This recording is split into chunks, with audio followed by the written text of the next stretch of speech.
welcome back to Tales from the Table Studios, where you, yes, you, deserve a seat at the table. Welcome back to episode 7 of War of the Magi, our saga's story set in the world of JJK here. We're gonna go around the table real quick, have everybody introduce themselves, tell us who you're playing and who you're playing, who you are, and we'll start with I'm going wild here. We're going with Matt, and you can popcorn it to whoever else after. Sounds great. Thank you very much, X. My name is Matt. He, him pronouns. I'm playing Yu Wang, he, they pronouns. Who has started his sad healer arc, and so I'm super pumped to see what comes of that. But I'll popcorn it over to Tasha. Hello, my name is Natasha. You can find me everywhere on the internet at Natasha B Cosplays. I use she, her pronouns, but tonight I will be playing Mariela Galeon, who uses she, they pronouns, also just known as Mari. I'll send it over to Lion. Hey, y'all. It's Drake Lionheart. Most people call me Lion, and while I'm usually going last, I've been caught off guard, but here I am. You can find me everywhere online at It's Drake Lionheart. I use they, he pronouns, and tonight I will be playing Ezra Eisenhart, who also uses they, he pronouns, and is totally fine. Everything's fine. There's nothing to worry about. Nothing big happened at all. It's all good. We're fine. And I'll throw it to Crystal. Hello, I'm Crystal. You can find me over the internet as Crystal A Plays. I go by she, her pronouns, and I am playing Vivian Vu, also she, her pronouns. And I will pass it over to Paul.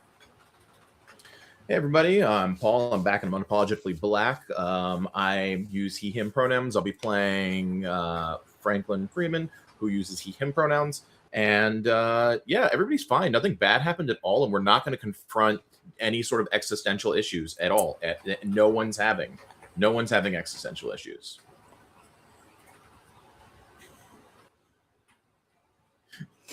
Sure. Nobody. It's true. Phoebe definitely is. Yeah. Everybody is. Everybody's going through it. It's fine. Don't worry about it. Hi, Fine. everybody. We're I'm all Extel. I am your Telslinger for War of the Magi here.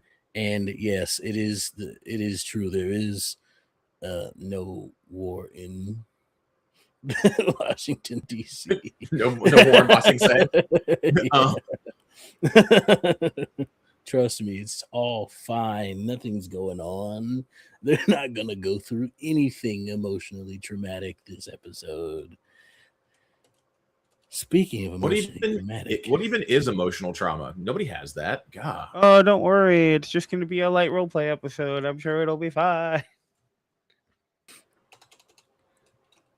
I think we can get started with the show here for episode 7, Aftermath. It's been, Sounds good. let's say it's been a couple of nights since the last time you were all together. And thinking of emotional trauma, I think the camera will find its way. It's a rainy day here in Washington, D.C. I think the camera will find its way weaving through the streets, the buildings, the people, the crowds, and will land on a person. Ezra, what are you doing when we find you? I think it's very similar to the first time that we saw Ez. I think Ezra is perched up, goblin style, on a park bench. No umbrella, no cover, really. Just the beanie, the hood up, just being rained on, cupping the cigarette. And I think that as it lingers, and you can watch as calm as they can ever really be described as. Just watch as people running, rushing by to get out of the rain. I think after a few moments of just that like background chatter, you hear the very recognizable vibration of a phone, and then again, and then again, and then again. But there is absolutely no response from it. They don't go to answer it. They don't go to look at it. They don't go to engage with it whatsoever. They're just here in this moment, right now. As you're sitting there on this park bench, phone buzzing over and over again, you hear footsteps approaching you. It's almost purposefully loud, almost as if someone wants you to know that they're approaching you. I don't think that there's any change. No acknowledgement, no engagement. Just watching the people ahead. You feel a warm body slide next to you, not close, not close enough to touch, but close enough that you feel the warmth coming from him. And as they speak, mouthful of food. So, what's going on with you? Huh? And if you notice this voice, it is Vera.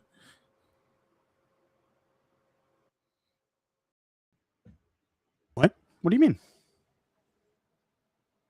Oh, what's been happening? Yeah, you look like you're moping. She like eats like a pretzel. I don't think so.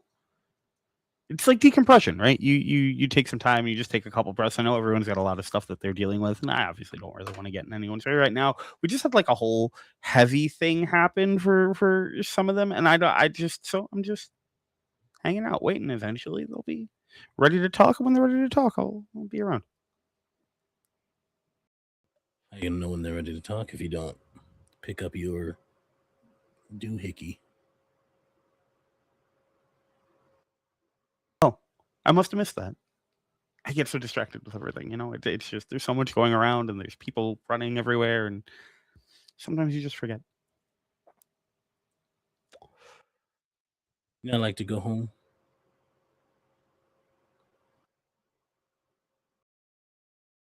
Why would I do that? You know, family, friends. No one at home for you. Worried about you. Oh, right now I'm pretty sure everyone has their own things to worry about. That's okay. I'm not upset with it. That's important, and it's important to have those things.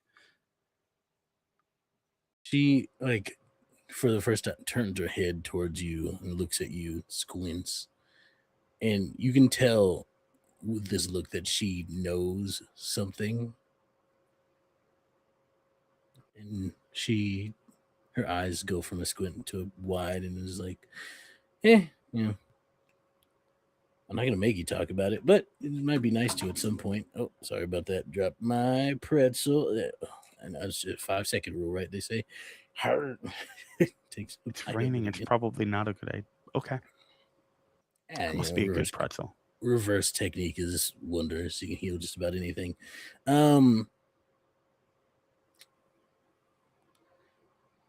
So your friends are worried about you. You're not picking up the phone. Instead, you're standing out here in the rain. Sorry, sitting out here in the rain on the park bench improperly, which kudos, by the way.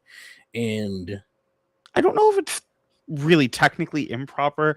I mean, I suppose if you're at like a dinner table or something, or at like a party, maybe it's an improper way to sit. But if I'm just sitting out here in public, I don't think it really counts as being improper. I don't know if there are any hard rules on how that works, although I might want to look it up. There might have been at some point, actually. I realize maybe in the past, those are the kinds of silly laws that you'd imagine would be out there somewhere. fair enough. But look, the point is that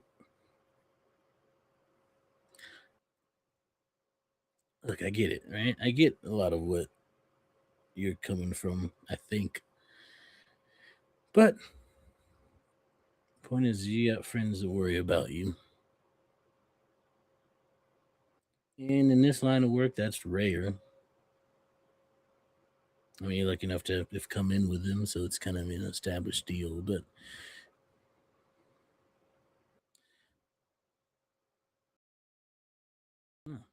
talking to them probably isn't such a bad thing. One night is all it takes. One night, bad call, one mission that was, well, as they often are, doesn't have a lot of intelligence about what's really going on, and you're facing something stronger than you, way sooner than you expected, and then boom, you're the last one standing. One night, everything can go bad. So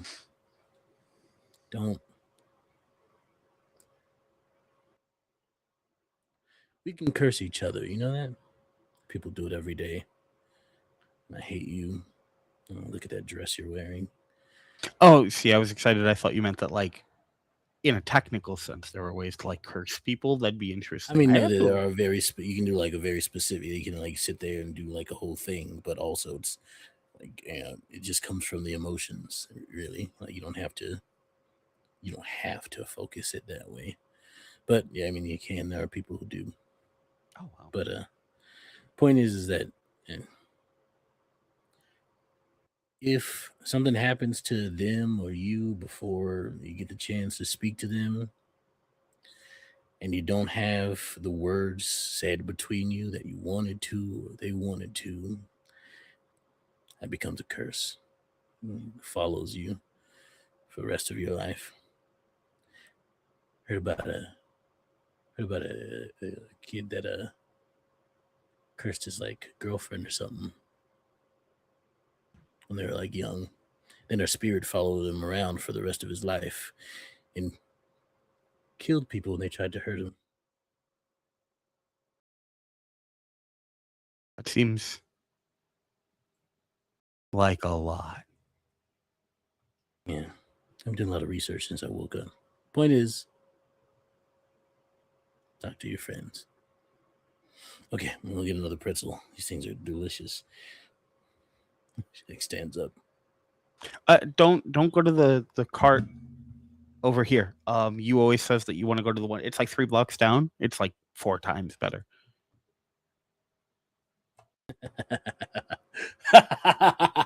Do you think I'm some sort of amateur? I'm going to all the carts. She continues walking.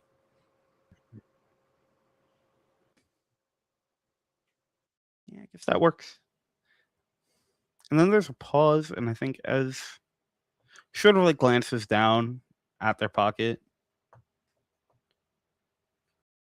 But I don't think they go for their phone yet. At least not before the focus shows.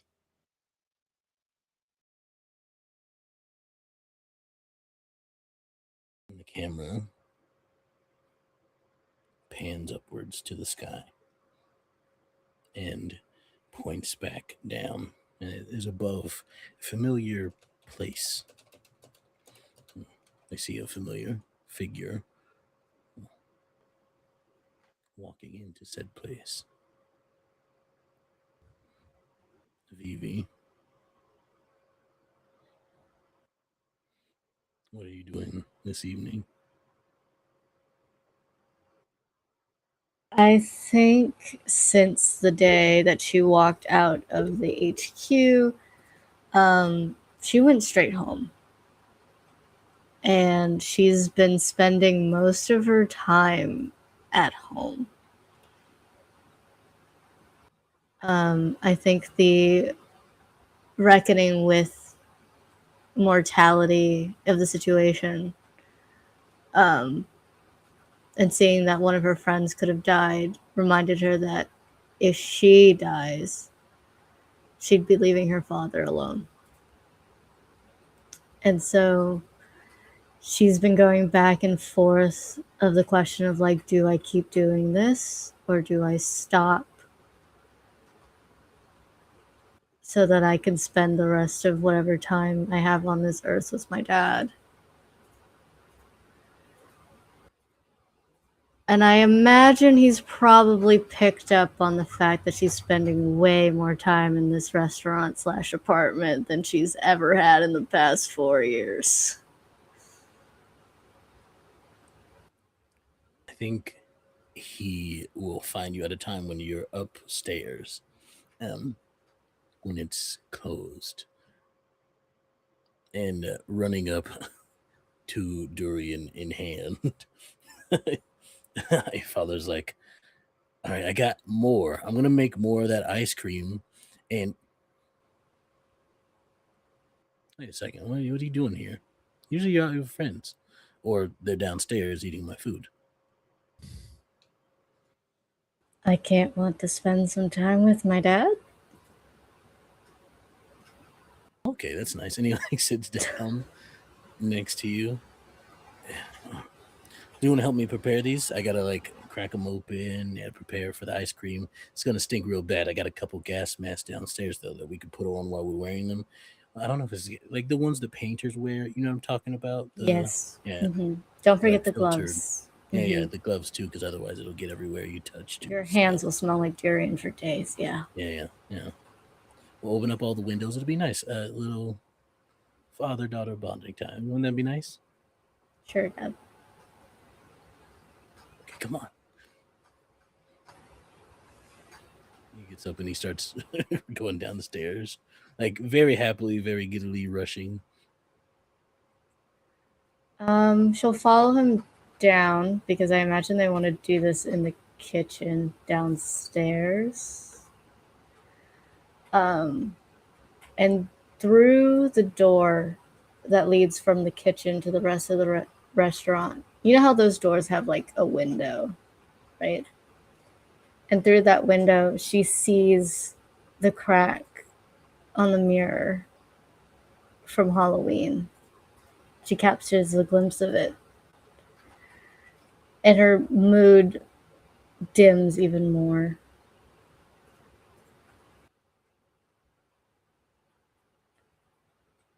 Hey, Dad. He sees turned at the like counter, getting ready to. He's putting on the gear. He's like just about ready to crack open the durian as you call out to him, and he stops. He turns and he's like, "Yeah."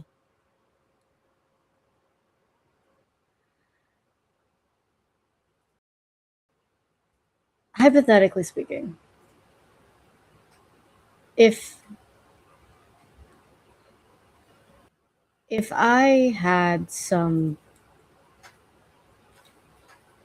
cool power that could help save a bunch of people, but using that power would mean that there's a very high likelihood that I could die and leave you alone. Would you want me to stop using it?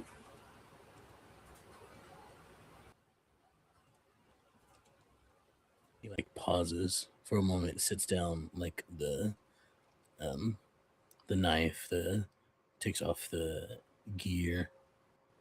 It takes him a few minutes before he says anything. He goes over to sit down at one of the tables.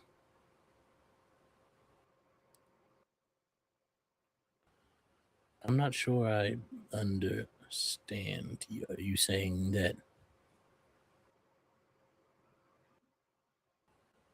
Are you?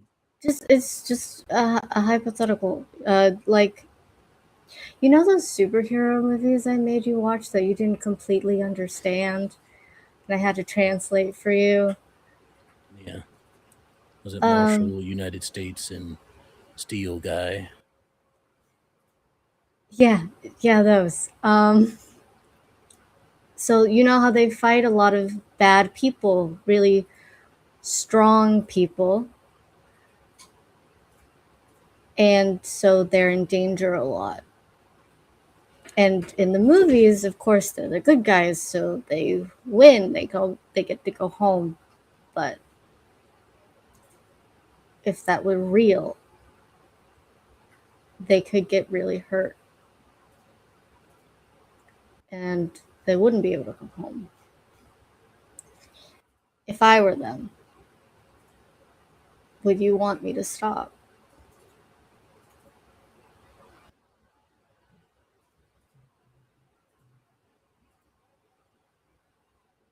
I have two answers for you.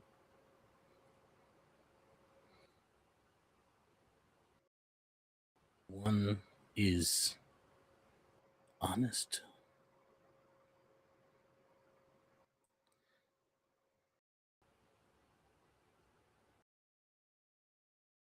And I think is what you're looking to hear with this question. If I go out on a limb about that. The other is more responsible. Which one would you prefer first? I think I need to hear the honest one.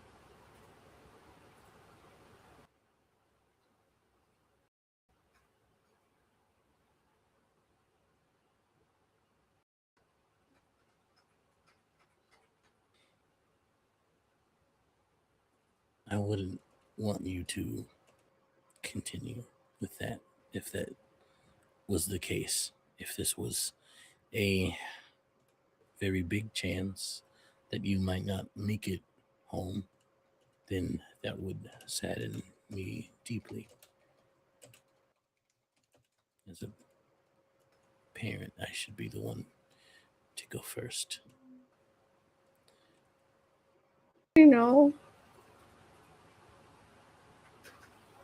you already had to bury Mom. I don't want you to have to bury me. He'll walk up to you and put his hands, cup your face with both of his hands, and say, "No, your mom would be very proud of the woman you've become. You are so strong, so smart, so caring. You have great friends." As was debatable, but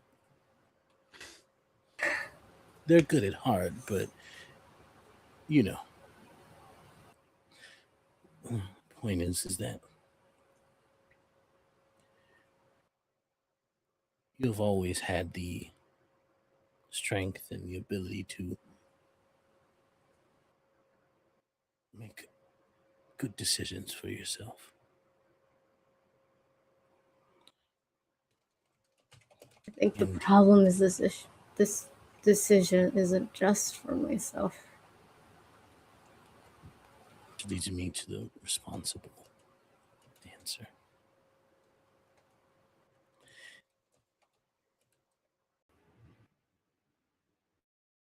If there's a chance and you are the one most or only one capable of stopping some bad thing from happening. Well, it's like that other movie you made me watch. What is it? Arachnid Boy. Spider-Man, Dad. I have to correct you on that one. It's Spider-Man. Oh, okay. It's lost sometimes. The point is that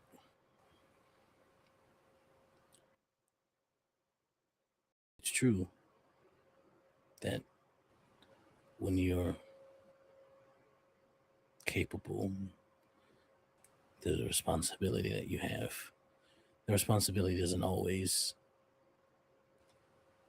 manifest, I think, as its intended message through that story.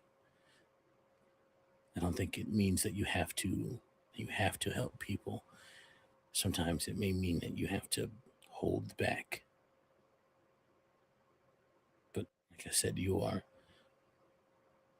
have an amazing ability to make wonderful decisions for yourself. So I know that you'll always make the right one. And I think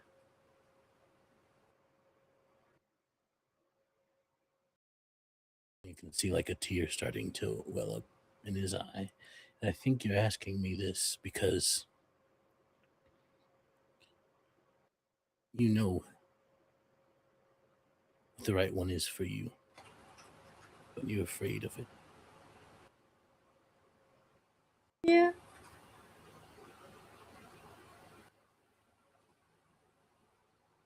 I really don't want to leave you alone. I'm sorry.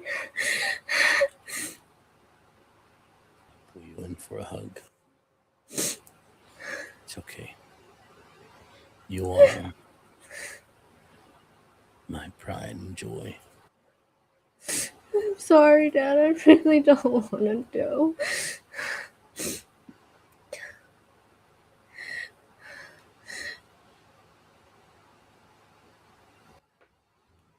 You need to make the decision that you can live with.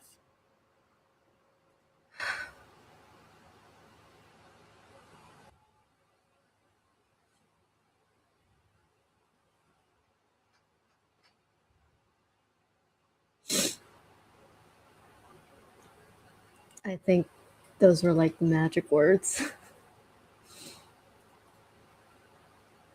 of the question that you actually needed to be asking yourself. Of can she live with knowing that either her friends or even just a stranger on the street could get hurt because she didn't do anything.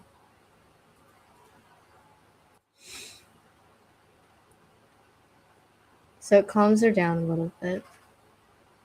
She pulls back, really looks at her dad as if memorizing all the features of his face, and says, "Can we just make durian ice cream tonight?" Yeah.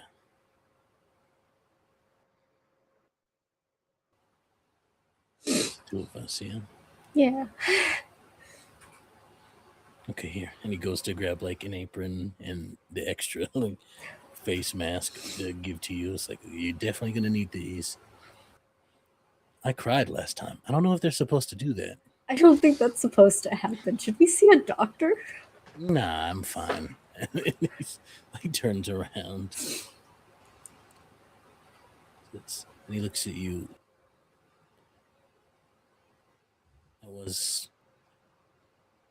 And there's this look in his eye that's like, he understands that this is not hypothetical actually, and he's just not gonna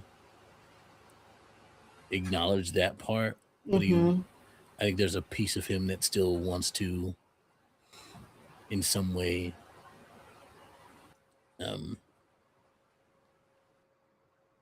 acknowledge it without like actually saying the words. And so he says to you, hypothetically, right?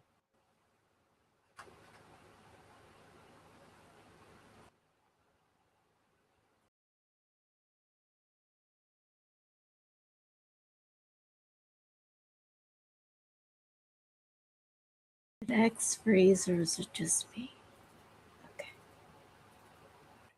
Am I You're back, but it was right after you said hypothetically, so Hypothetically, you never finished the statement. Then, yeah. Completely froze, yeah. Wonderful. Wonderful. Yeah. So he looks at you and he says, hypothetically, right? Mm.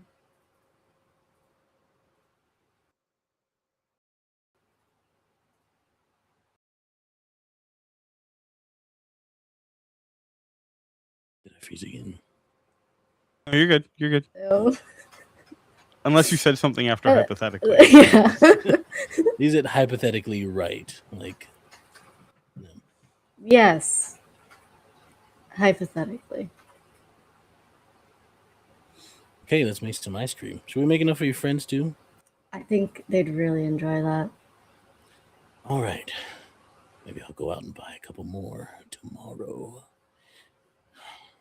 I think we could put this on the menu and sell it. I think it'll be a great hit. Ooh, we can pick a day of the week. We can do everything durian. Dorian Thursday. Yes. We can Yes. make cake, pie, bread. We should also probably sell the mask along with it. And we'll get no, that's too much money though. I was gonna There's say we no could get such a durian. thing, Dad. No, I was gonna say we could get a durian for everyone to like prepare themselves. You prepare your own durian, Oh, and then we cook it from that is But too much money. That Yeah. is too much money to buy a durian for everybody that might come into the restaurant. We'll do that when we start franchising. Mm. Yeah. I got big plans. Okay, ice cream time. Let's go. He goes over to the counter and starts cutting it up. And I think that's a moment as the camera sort of like backs away, seeing the two of them, the sound cuts out. You see them talking to each other, laughing, enjoying each other's company as the camera falls backward and almost does this like spin till we find Mari.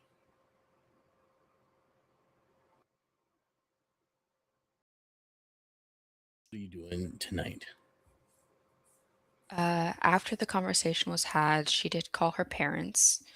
It was one of the rare times they actually were able to pick up, because for her to successfully get in contact with them, she has to call because there's a 12-hour difference. So it's a very specific call she has to make. And then usually they're pretty busy right off the bat in the morning, so it can't be like a nighttime call for her. So if she's busy in the morning, she usually has to only call on her mornings to kind of get them at night to make sure they're not at an event or something, and it's a whole debacle to try and get a hold of each other. But she was able, I think, to call them and had kind of caught them up a little bit on what was happening without saying so much. But because of that, I think she's by herself right now in her dorm, just studying, doing what she can to improve, to do what she came to the States to do, to study and to graduate from university. Is there a TV there? She probably has like a little one. On the screen, as you're sitting there studying, pops a familiar face. It's Leah. And you see she like taps whatever screen she's like communicating you through. Is this thing on? Can you see me? Hello? Yes? Oh, okay, good. Uh Testing a new system here. We got someone here on the team who can do communication long range through electronic devices. So Most people can do that. no, like you're right, but it's different because it's a curse technique. So not Mhm. impeded by like, towers and stuff like that. If you're if out of like range of a cell tower or something, we can still And it get connects to a satellite if you need it. Listen here, okay? This is their technique. They wanted to help, and we're Hey, doing it. whatever makes them feel special. Yeah. How's it going though? We gotta keep this up for a few minutes and make sure the connection's good. Oh, yeah. Doing good. Just studying right now. Pulling an all-nighter probably, as I usually do, but doing good. Not thinking about things. This is better to just put other information in my head right now. Is good. Fair, fair. Has it been tough? I mean, I know it's a lot dealing with all. I mean, curses can be pretty nasty looking to look at, and honestly, kind of like fighting them makes you a little bit like, out there. It's part of the whole vibe of being one of us. But Yeah, you holding up all right? Is everybody else holding up okay? I don't know. I've been trying to get a hold of some people, but it seems a lot of people are busy. I know Vivi's trying to spend more time with her dad. I don't know what he's been up to the past couple days. I think we have a class though in a couple we have a Tuesday class together, so probably see them then. But I've just been, I don't know. It's hard. I'm pretty good. It's been very fun in that I found something I'm good at. Not that I'm not good at this. I'm pretty good at this as well, and I'm good at partying, and I'm good at other things, but um it's like whatever I could do that, jump good. My power. Um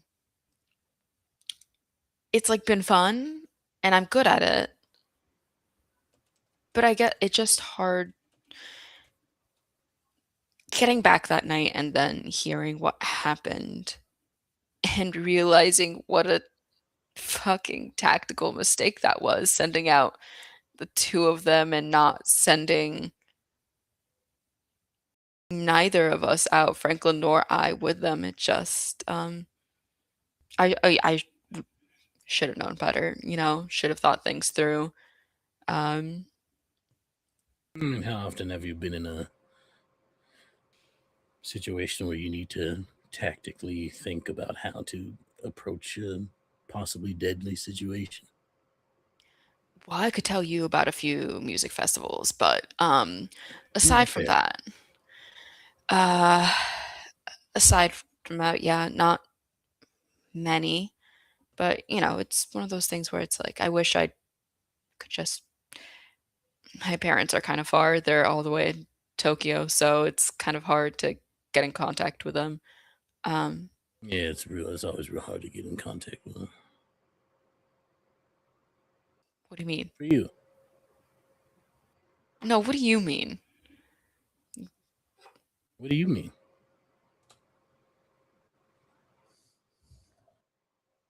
I think the connection's messing up. Hold on. No, I don't think it is. Get in contact with who in Tokyo? I can't hear Leah, you. like you are hearing me and I know you are. This is a magical connection. I think something's wrong with the satellite or something. No, it's not. That's not how that works. We already went through that. Don't worry about it. Wait, I'm you gonna checked that? worry about it. They're fine. They're good. My parents are fine? Yeah.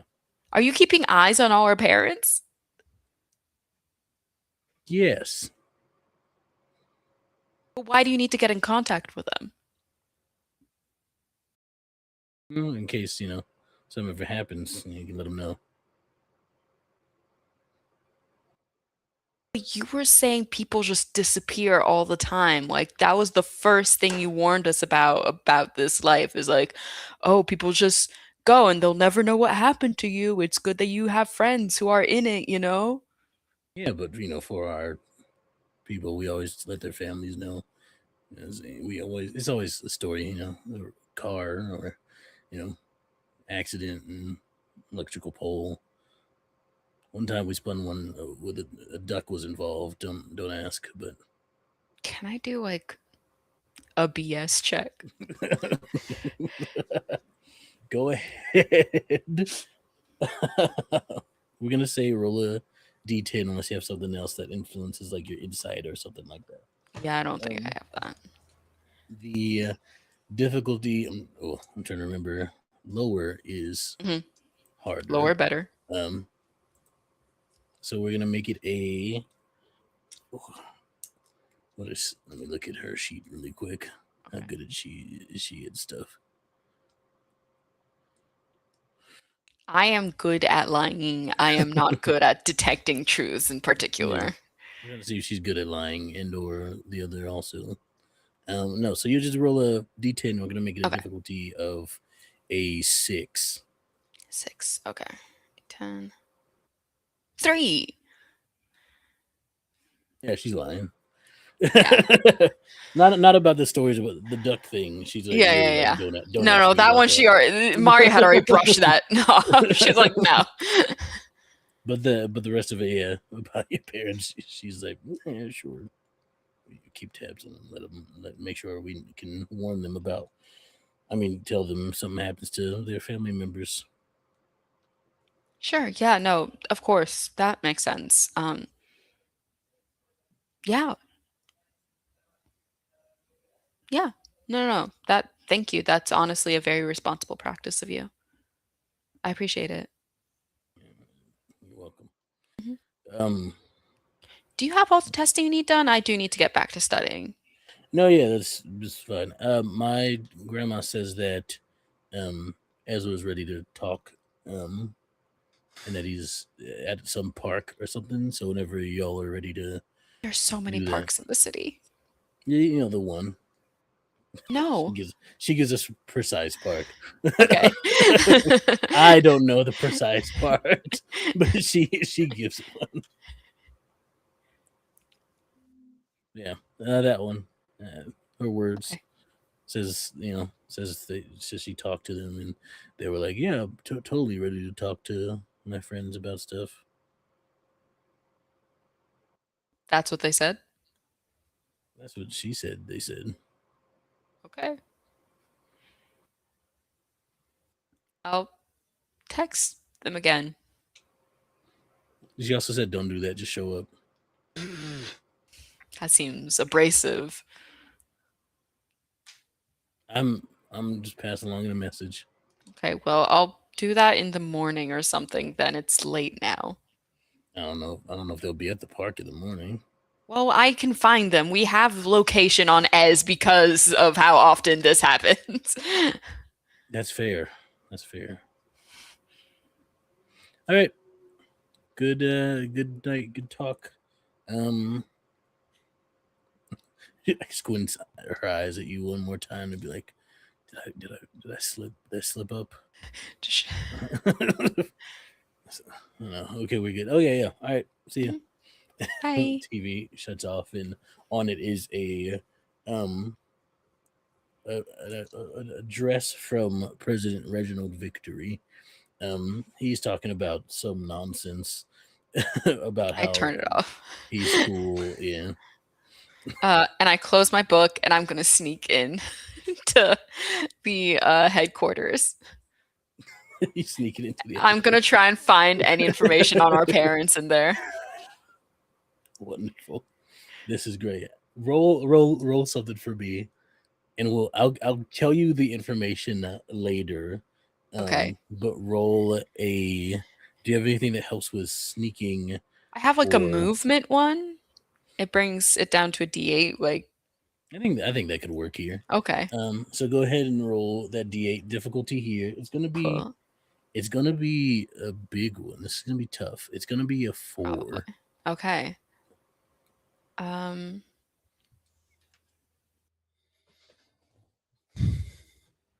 No, that's a 6.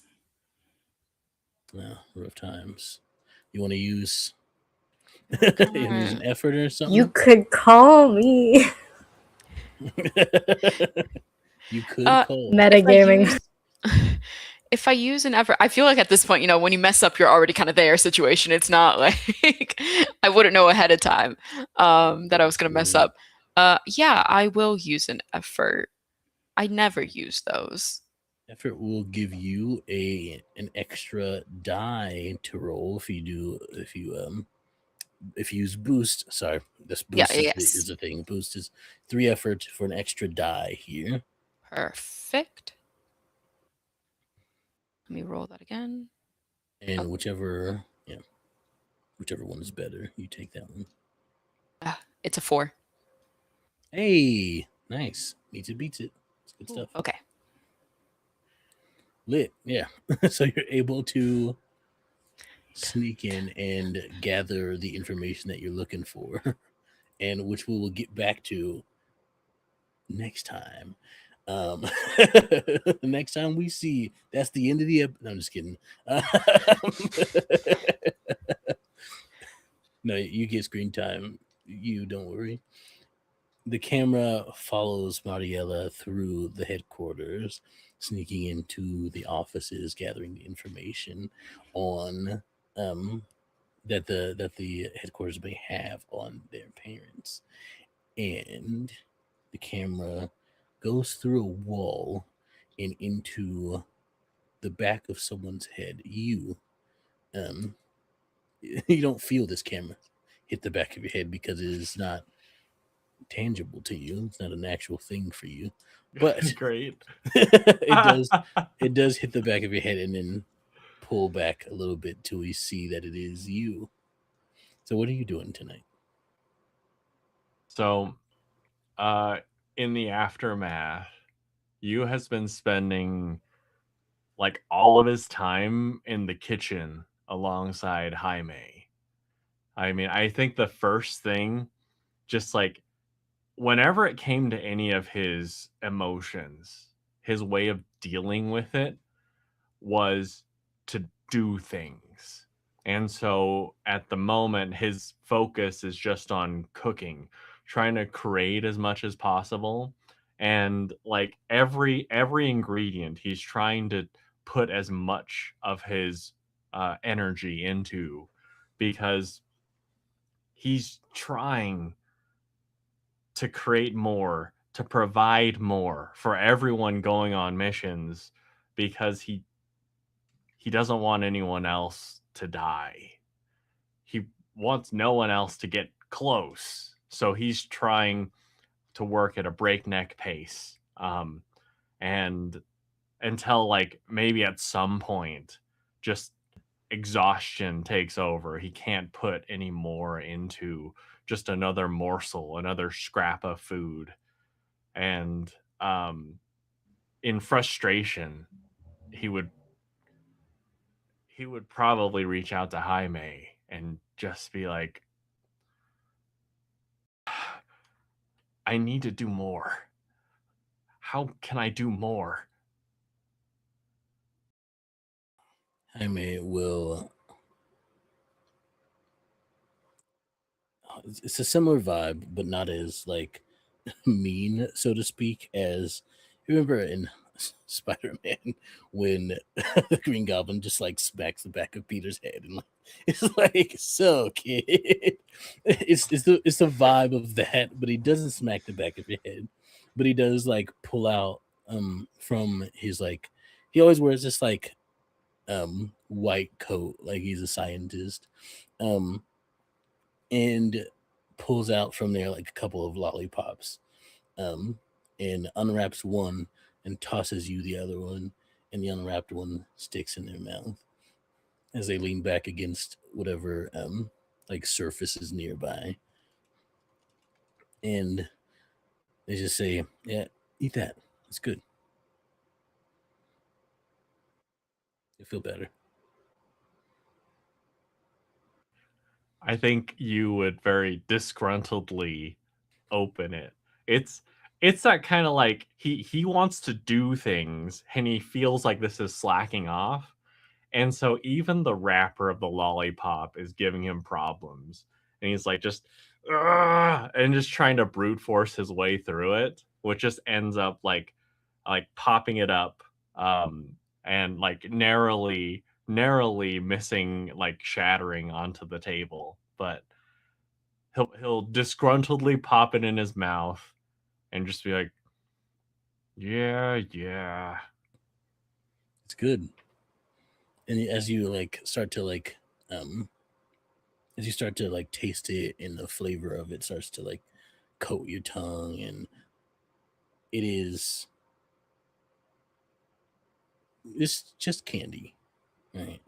It looks like just some like sort of homemade lollipop, but you feel this like warmth and love fill you up, like spread throughout your body, and you feel the exhaustion that you were feeling sort of slip away, and you feel more energized, more rested suddenly.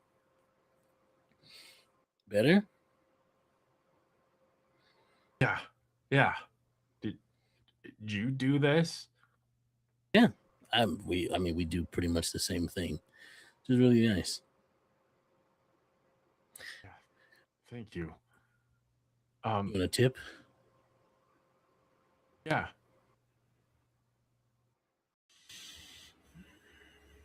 How'd you become a cook?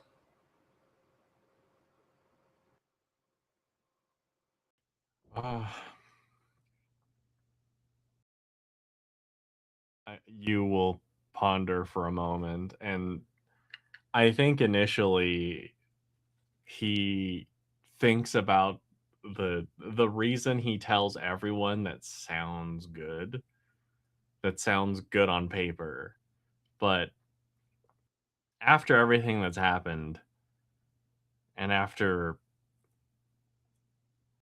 being introduced to this new world, he pushes that aside and says, it just feels like something that I can do where I'm in control. The rest of my life, I don't know how much longer I have until my parents are going to come in and put me into some sort of, I don't know, government job back home.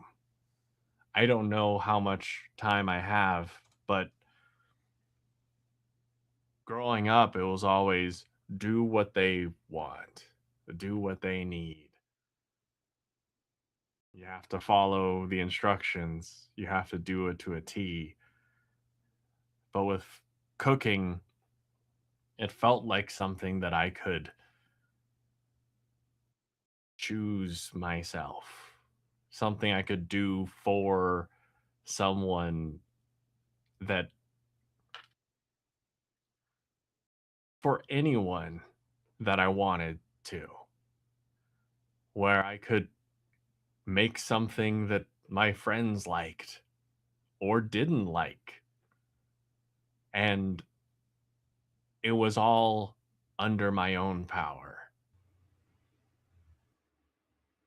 which was nice.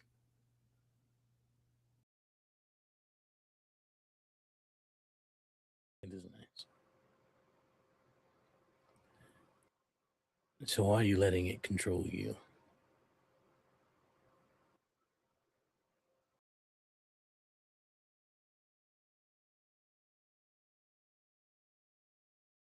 Just, I wasn't strong enough. You've been here for a while, haven't you, Jaime? Yeah. How many friends have you seen come and go here?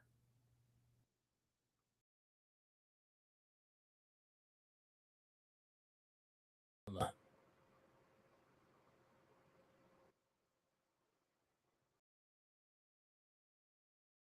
How do you deal with that?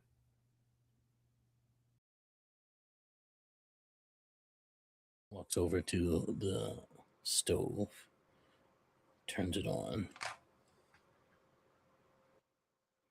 pulls out pot, sets it on there, lets it warm up, starts cooking. And there's a grace in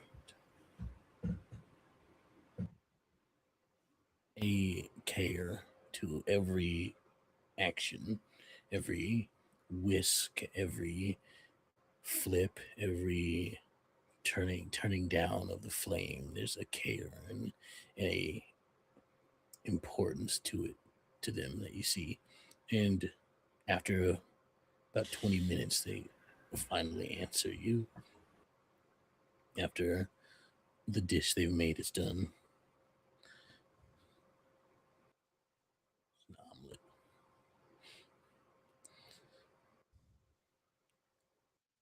That, a lot of the times, at first, it is tough. I'm not gonna lie to you. You'll have more than close calls.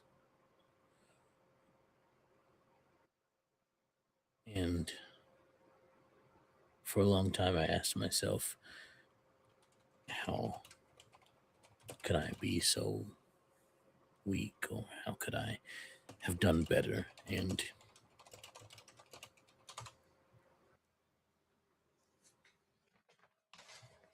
Everyone does this job for whatever their reasons are.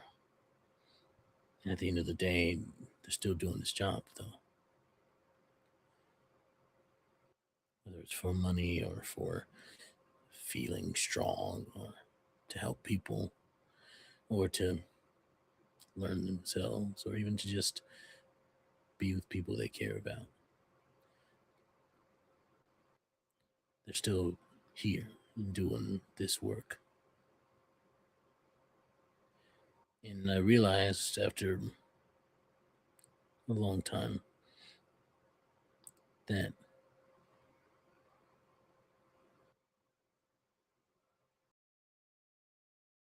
it's not for us to sit here and wonder why.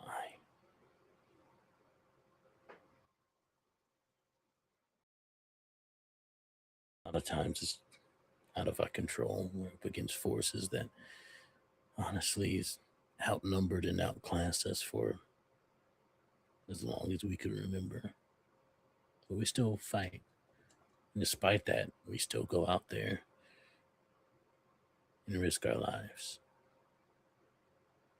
If you focus too much on the why or the what could I've done, will bring you down. You might end up becoming one of those things yourself at the end of your line, filled with regret and pain and suffering and hate, anger.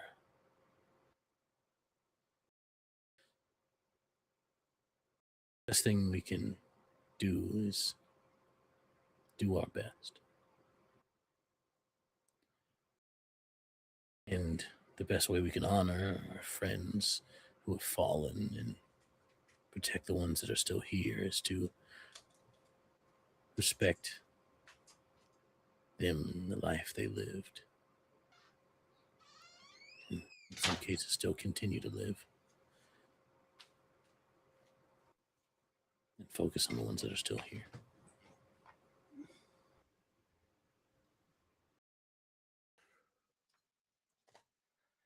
About fine control. He starts like talking about like the like imbuing the reverse curse technique into the food. The smaller the amount of food, the smaller amount healed. Sometimes you can pack a big punch in a small thing if you put a lot into it, but it takes a lot of focus and a lot of control. If you overdo it, you can mess up the flow of their own energy and all this other things that might impede them in battle. So if you want to do the best you can here so that you can do the best you can out there, take your time, slow down, put care into it. Love cooking. Cook like you always do, not like you're saving a friend.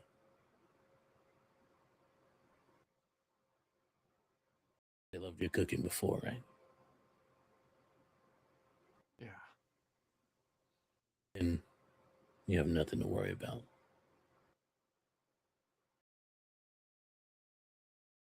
Thank you, Jaime. No problem.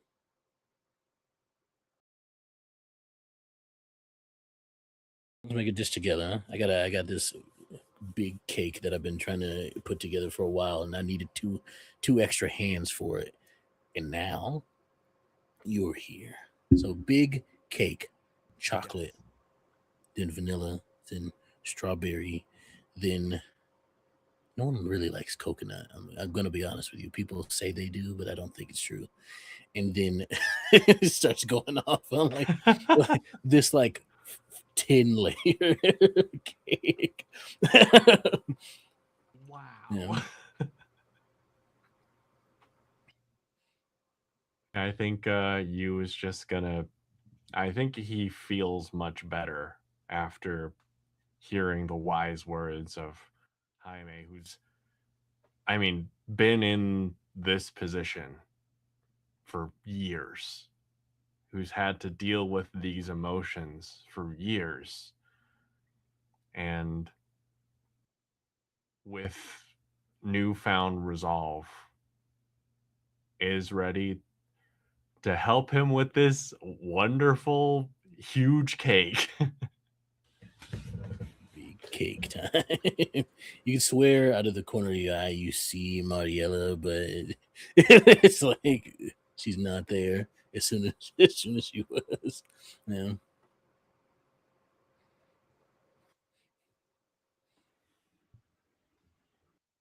And Also, I did remember I actually rolled D12 for stealth because I'm super noticeable. And I rolled it, but I still passed. It's a 3 that I got on the D12. Nice. Well, the effort you still could have rolled the extra one, but still, yeah, nice. Love it. All right. So I just wanted to keep things above board that I did, and I took a picture if you need it. fair enough. No, you're good. I believe you. I trust you. The camera sort of like spins around like it was just like hit. The audience will hear almost like a thud on the like right side of the camera as it spins around, and it lands on Franklin. So Franklin is probably hasn't left the facility since we all got back. He seems to be spending his time with the legal department. Gotcha. And he seems to be pushing very heavily for doing some stuff and things. Some of it's like Stuff and things. estate planning, and some of it's pushing really hard about clearly like Innocence Project acquittal stuff.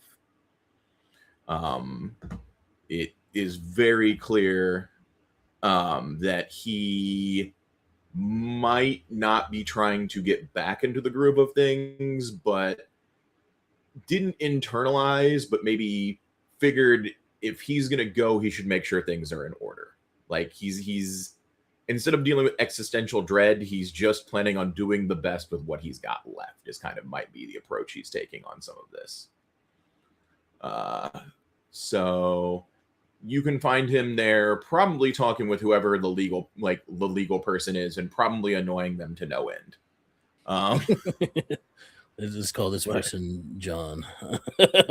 John, the head of the legal team, probably very annoyed with somebody who's like, hey, law things, hey, this stuff, hey, that thing, hey, how about we should look at this, hey, have you done that yet? Is this taken care of yet? Like very that, just on it and not letting up. Do you have somewhere else that you need to be right now? Nope. Not here? Nope. You have my sole undivided attention for at least the next 36 hours. I think I've heard. Are you Ezra? I think I've heard of you. I am not Ezra. No, he'll describe Ezra, and also I don't do fork magic. So not Ezra. Fork magic. I didn't stutter. My curse technique is finance. I could see how that's a curse technique, like in its entirety. Yeah. It is indeed a curse. Mm-hmm. I just know numbers real good. Whether it's a technique, that's a whole other debate. Yeah. I can't use it offensively or defensively. It's just here. Yeah.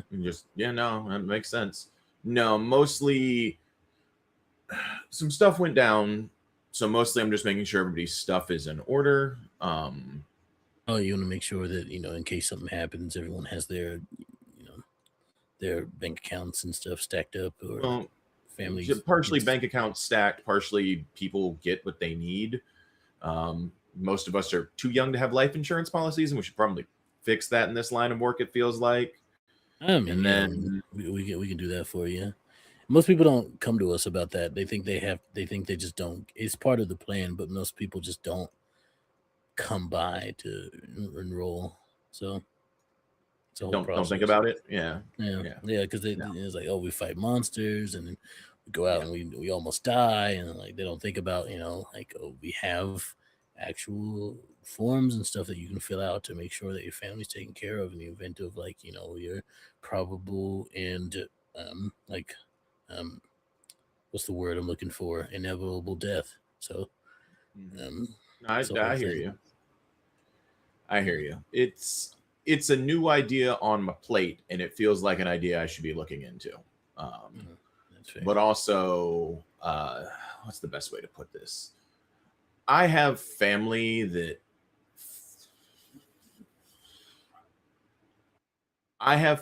in the joint, and I would like to see about making sure they get out if something happens to me.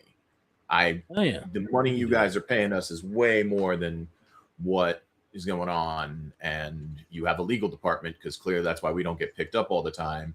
And it feels like this is a thing that I should be looking into and not wasting an opportunity on. Oh yeah, we can definitely set that up. There's a lot of people that also don't know about our less legal practices. This is way more. I need this above board, because like less legal okay. isn't going to like a breakout isn't what I need here. That's not going to help. Okay. Yeah. We can do that if you want. I appreciate the offer, but it's not, in this scenario, it's not actually helpful. Okay, gotcha. But you want like send money to them, or like money would be a great lawyer would be the best. Money would be great, but a lawyer would be the best. Yeah, we have one on call. That's also one of ours. Curse technique is legal.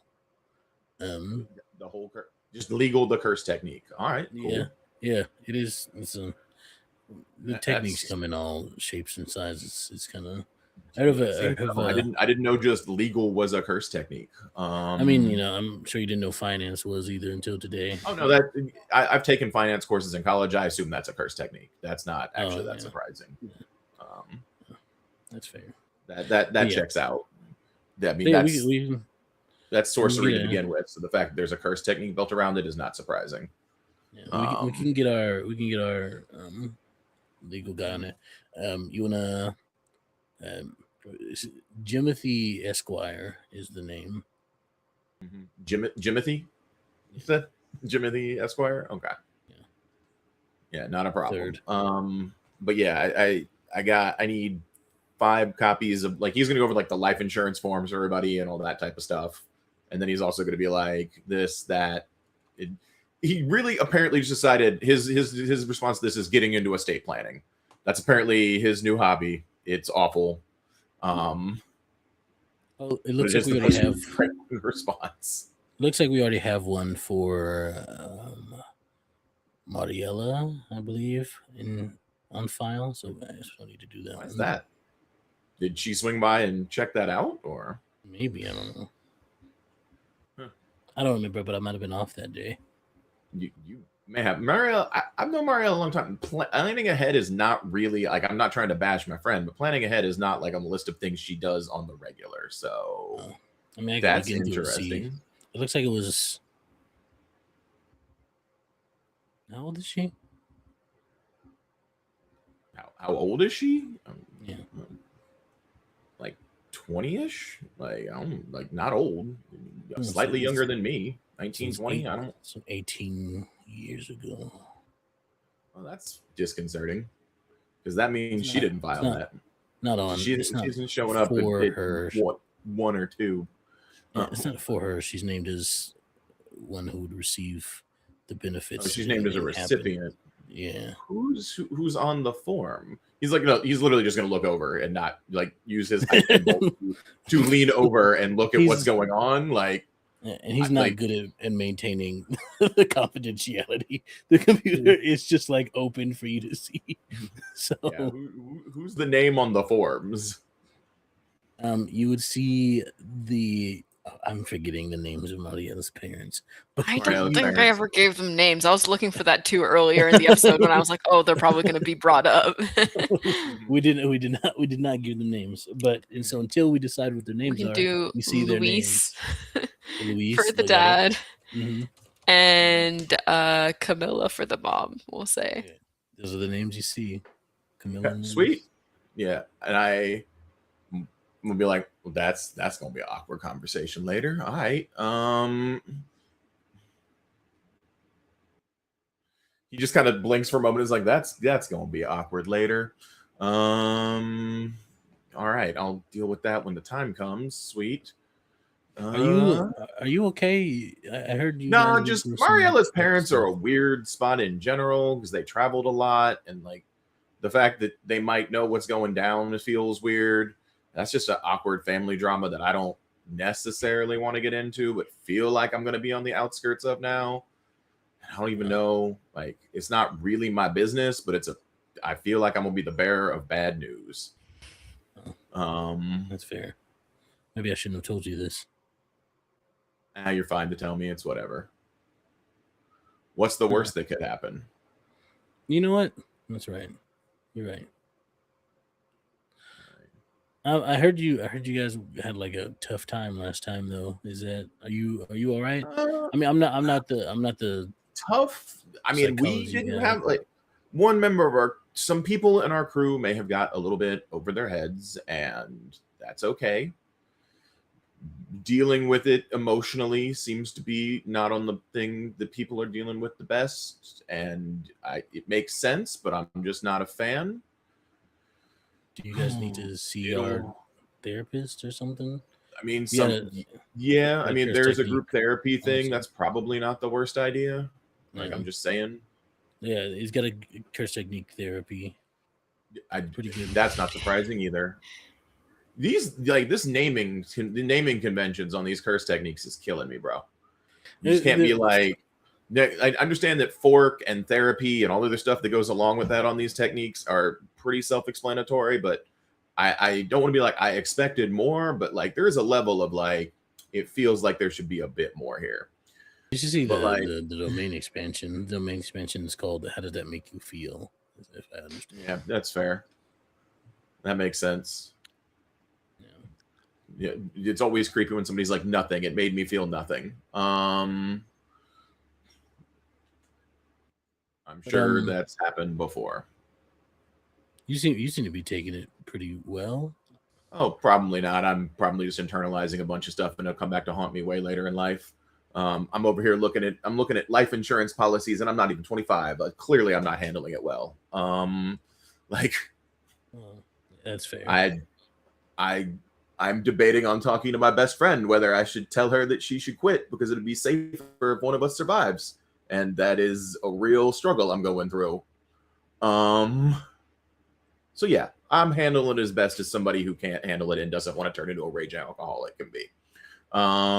There was a guy who quit and he became like some sort of a business guy that I heard about some years ago.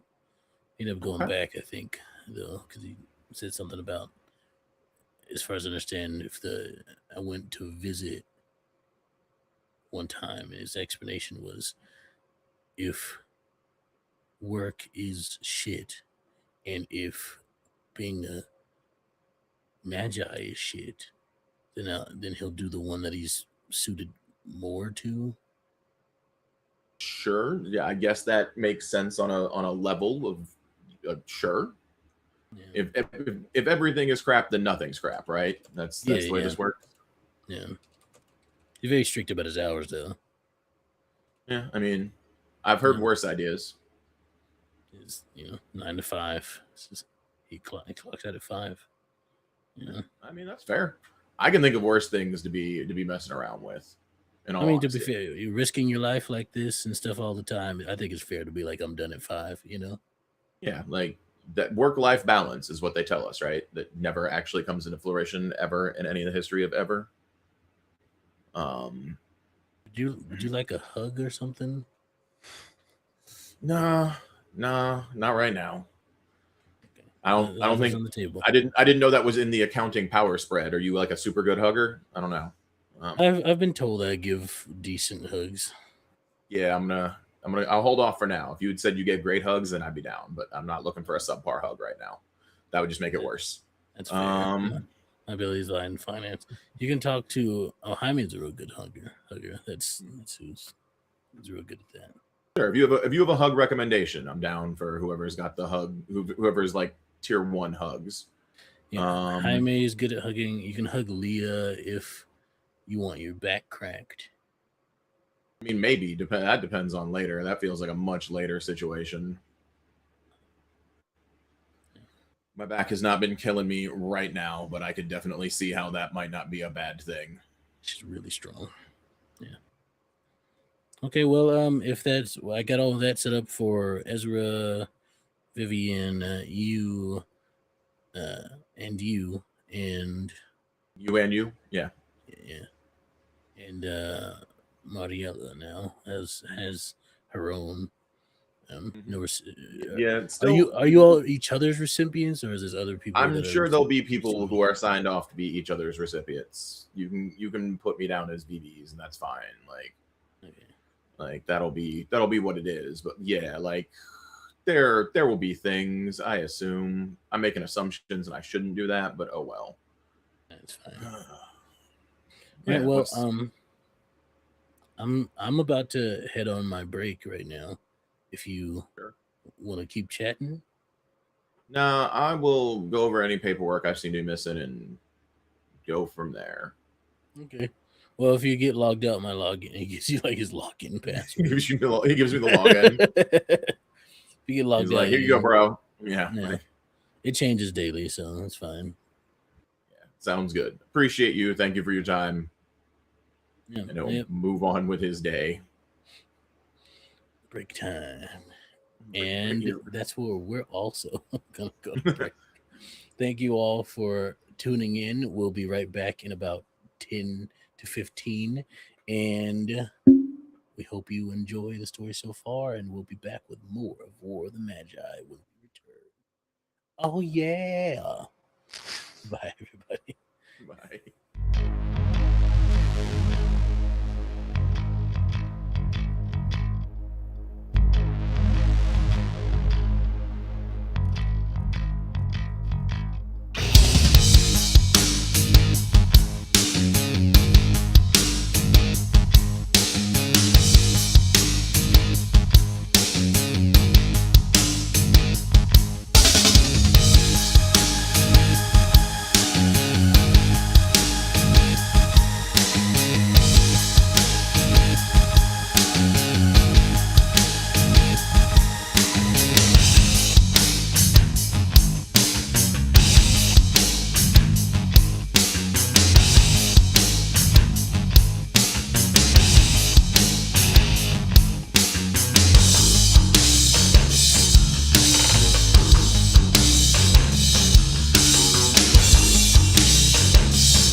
Welcome back to Tales from the Table Studios, where you, yes, you, deserve a seat at the table. Come on. We're going to. I felt like I should do that there. I don't know. I mean, listen, if it works for you, it works for you. I'm not gonna argue. Doing it now. Now it's part of the routine. Yeah, that's no, it. we have to do it. Yeah. Every time time. I add something new, we have to keep it. Well, that's the thing behind the scenes. Obviously, that's the thing is each of us who's like part of the studio has to have like a little thing that's added to it. Yeah, we perfect, gotta yeah. add our own signature to the studio signature. Yeah. For me, it's different every time. I'm just gonna start doing the Disney Channel thing, except the Tales from the Table logo, so it's gonna look so much worse.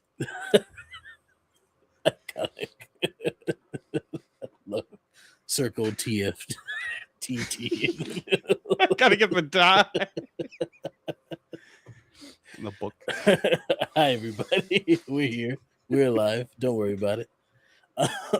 We've had a good break. We hope you did too. We got up, we drank some water, we chatted a little bit, and now we're back here to tell the story to y'all, or with y'all. No, to y'all. Yeah, with each other, but to y'all. So, without further ado, I think it's the next morning. Time has passed. The night has come and gone. The night spent doing whatever activity with whoever you're spending that time with is now past as you went to bed and you're waking up for the day.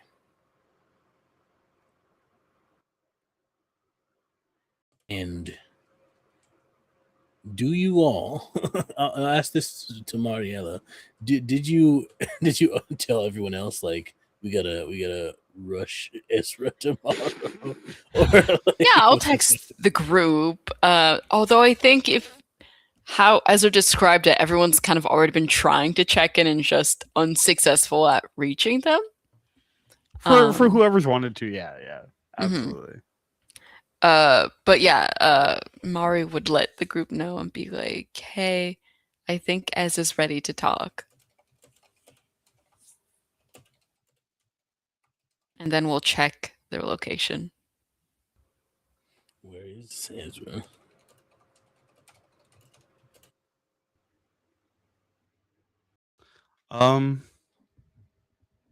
That's a good question. I think. So Tasha, I'm gonna defer to you here a little bit. Do you know if there's anywhere good? I assume it would be one of the parks or something, but Mhm. somewhere good to go to like feed the ducks or to go feed like birds or whatever. I mean, there's gonna be like ducks everywhere, you know. That's fair. It depends. Honestly, you could even find like deer in the city if you wanted to.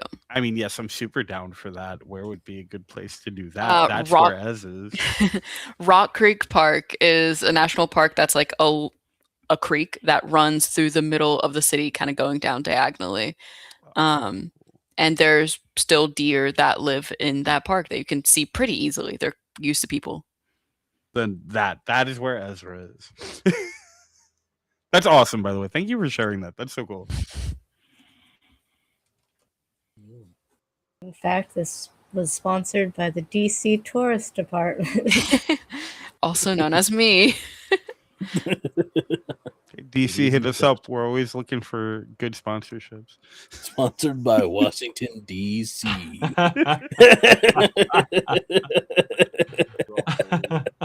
Some of it, just some of it. Very important, just some of it. That's why I said the Tourist Department. Exactly, yeah. Hey, if you say the people of, it's a great people. It's the great people that are from DC. Sponsored by the people of Washington, D.C. Hey, shout out. Shout out to the people. Amazing. Yeah, that's where you all see Ezra's location. Sorry, a cat ran past my fan, and now I have so much cat hair in my eyes. Um, I'll start heading in that direction. I don't know where everyone else kind of ended up, but I think Mari would have slept at her after her escapade, would have gone back to sleep in her dorm. I think it's safe to say that everyone makes it there in their own way. Does anyone want to describe particularly how they get there, or is it just regular style? I mean, I think you would definitely send a message saying, I'm going to be a few minutes late, but it'll be worth it. I'm excited. I don't know what's going to happen here. This is uncharted territory. Anyone else would like to Yes. describe or send a text before they go? I will send a text, but Mari takes Red Line Metro, considering where we ended up putting our school. So we'll take the Red Line up to wherever Ezra ended up within the park, since it's pretty big. I imagine Vivi just texts back on her way and then walks out of the restaurant with a cooler in hand. Also taking public transit, most likely. Franklin's like, I have paperwork. I'll explain when I get there. He's not going to surprise everybody with paperwork. And he'll probably catch a lift. Shout out paperwork. Is what he will probably do. Oh my gosh, And- pre-COVID Lyft and Uber in DC. So for the shared feature was the cheapest thing in the world. It was like $1 to $3 for the shared Uber. that's It was wild. crazy. Meet some interesting people doing those.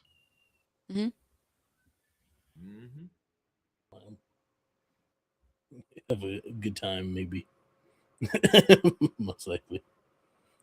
But yes, eventually you all make your way safely to Rock Creek Park. Ezra, the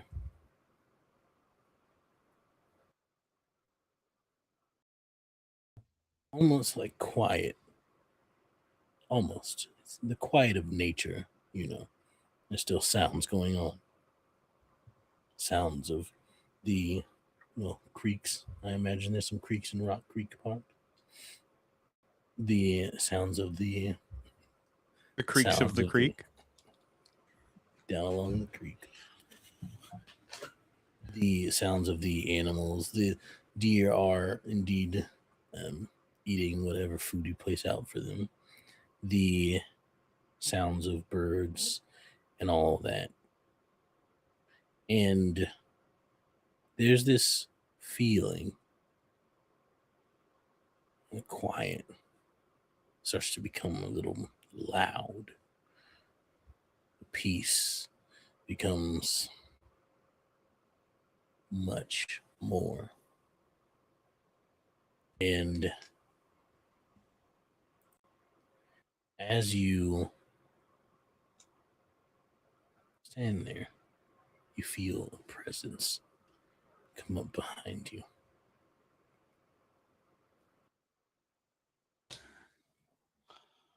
I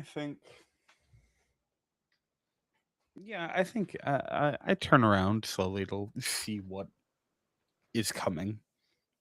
Fully You see your expecting the friends. worst. You see your friends, Mariella, Franklin. You don't see you yet, VB, but aside from you, they're all there.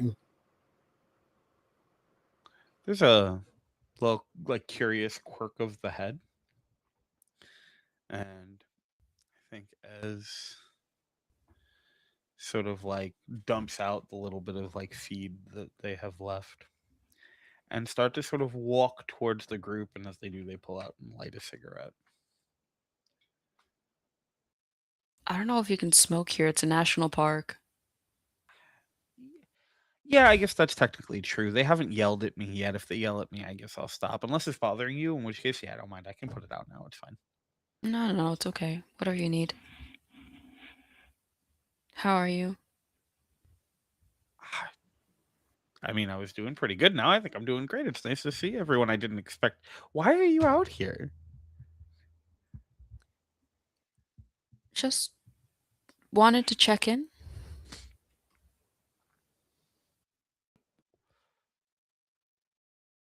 Oh.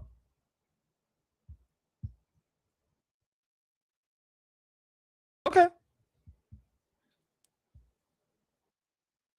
Well, I figured I know that emotions were running high for everyone, and I didn't want impose, and I figured everyone would need a little bit of space and wanted some breathing room and stuff, and things were like really heavy last time, and I didn't want to get in the way of any of that, so I figured it was just easier to do this, and then, t- I no, yeah, I'm good. I don't. How are you guys? How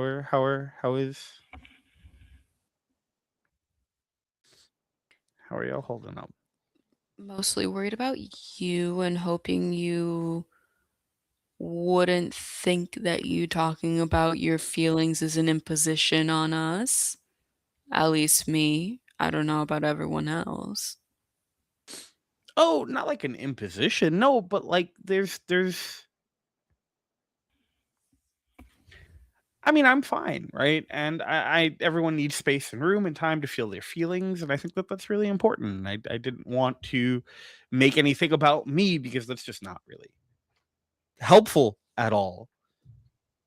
Have you given yourself time to feel your feelings and the space to do so? I mean, yeah, right. I've been out here. I've been. Have you felt those feelings?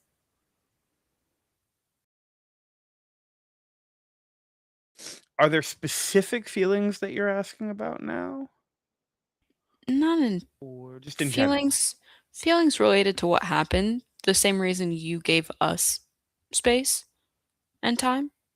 Oh, I mean, I yes, maybe, kind of. Look, it was definitely a stressful situation, and like a lot of things happened, and like I had said, I wasn't super worried about it because I knew that you had my back. But then, understandably, you all pointed out that it was, it clearly took a toll on you, and I imagine other people. Yeah, I'm okay. I'm fine.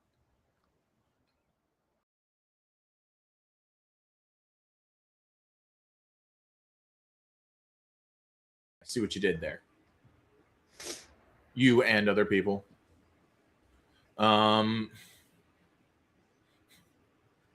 Maybe on that note, you're going to hear the screech of tires as a food truck pulls up.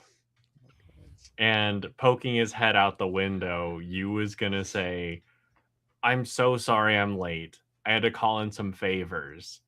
But you'll smell the smell of freshly double fried fries as as the truck stops before you. He's called in a few favors with a few friends who start to dish out like little paper cones with potato fries, sweet potato fries, all manner of little cups of sauces like honey mustards, ketchups, sriracha ketchups, mayo ketchups, garlic aioli, even satay and peppercorn sauce. But you will hop out of the truck and say, "Did I miss anything?" Not yet. Not really, but Nope, still Yeah. can't get him to talk about his feelings. But those are going to taste great with this. And she opens up the cooler, and it's the homemade durian ice cream from her dad. My That looks favorite. great. does look Awesome. very yummy. It does look pretty good. I gotta say, I'm pretty excited to try it. Did you? How long did it take to put that together? Like that must have been. All night, man. Went through multiple pairs of gloves. Oh yeah, that makes sense. Yeah, that makes sense. It looks great though. Yeah, it tastes great. Food break before we continue talking about our existential crises.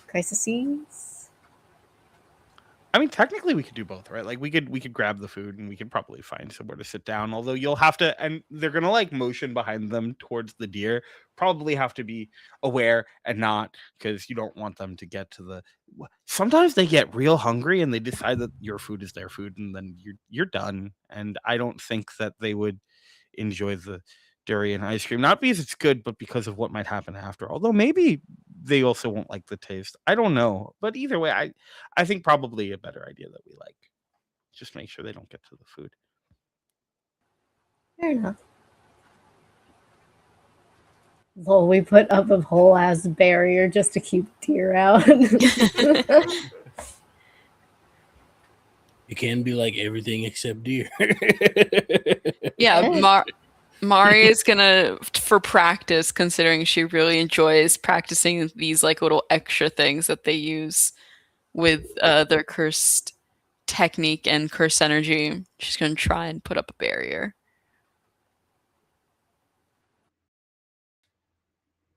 With that intention in mind of like, we can see through, everyone can see through what's happening, but it's like a small bubble around where the food is that doesn't let deer in. Nice. Roll 2d10 for me Love. and tell me the lower number. Well, Say the first dice I 2d10. rolled was a 1. So that'll be the lowest. I don't need to roll the second one. All right, yeah. It's perfect, yeah. Great for a barrier for deer. Black Flash. You take practice where you can get it, right? Oh my god. You guys didn't know I'm an expert at stopping deer.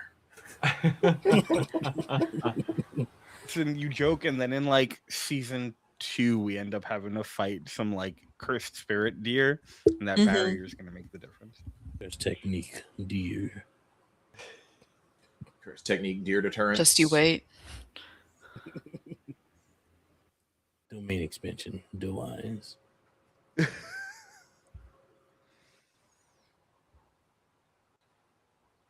Yeah, the barrier is trying not to use a specific word here because it's the first word that came to my mind. The barrier is there. Okay. And the barrier's there and it's successful. It's great. It's perfect. For all of you who've been studying barrier techniques so far, you can be like, wow, that's good stuff. I'm so good at this. So This is solid work. Thank you. Yeah, it's pretty cool. Those barriers get really complicated sometimes, and like even putting the little bit of like limiters on them. Awesome. I don't know what it is. I've been picking up some of these odd bits and things pretty quick.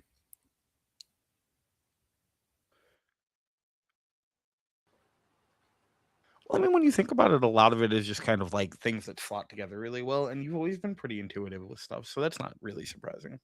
I appreciate it.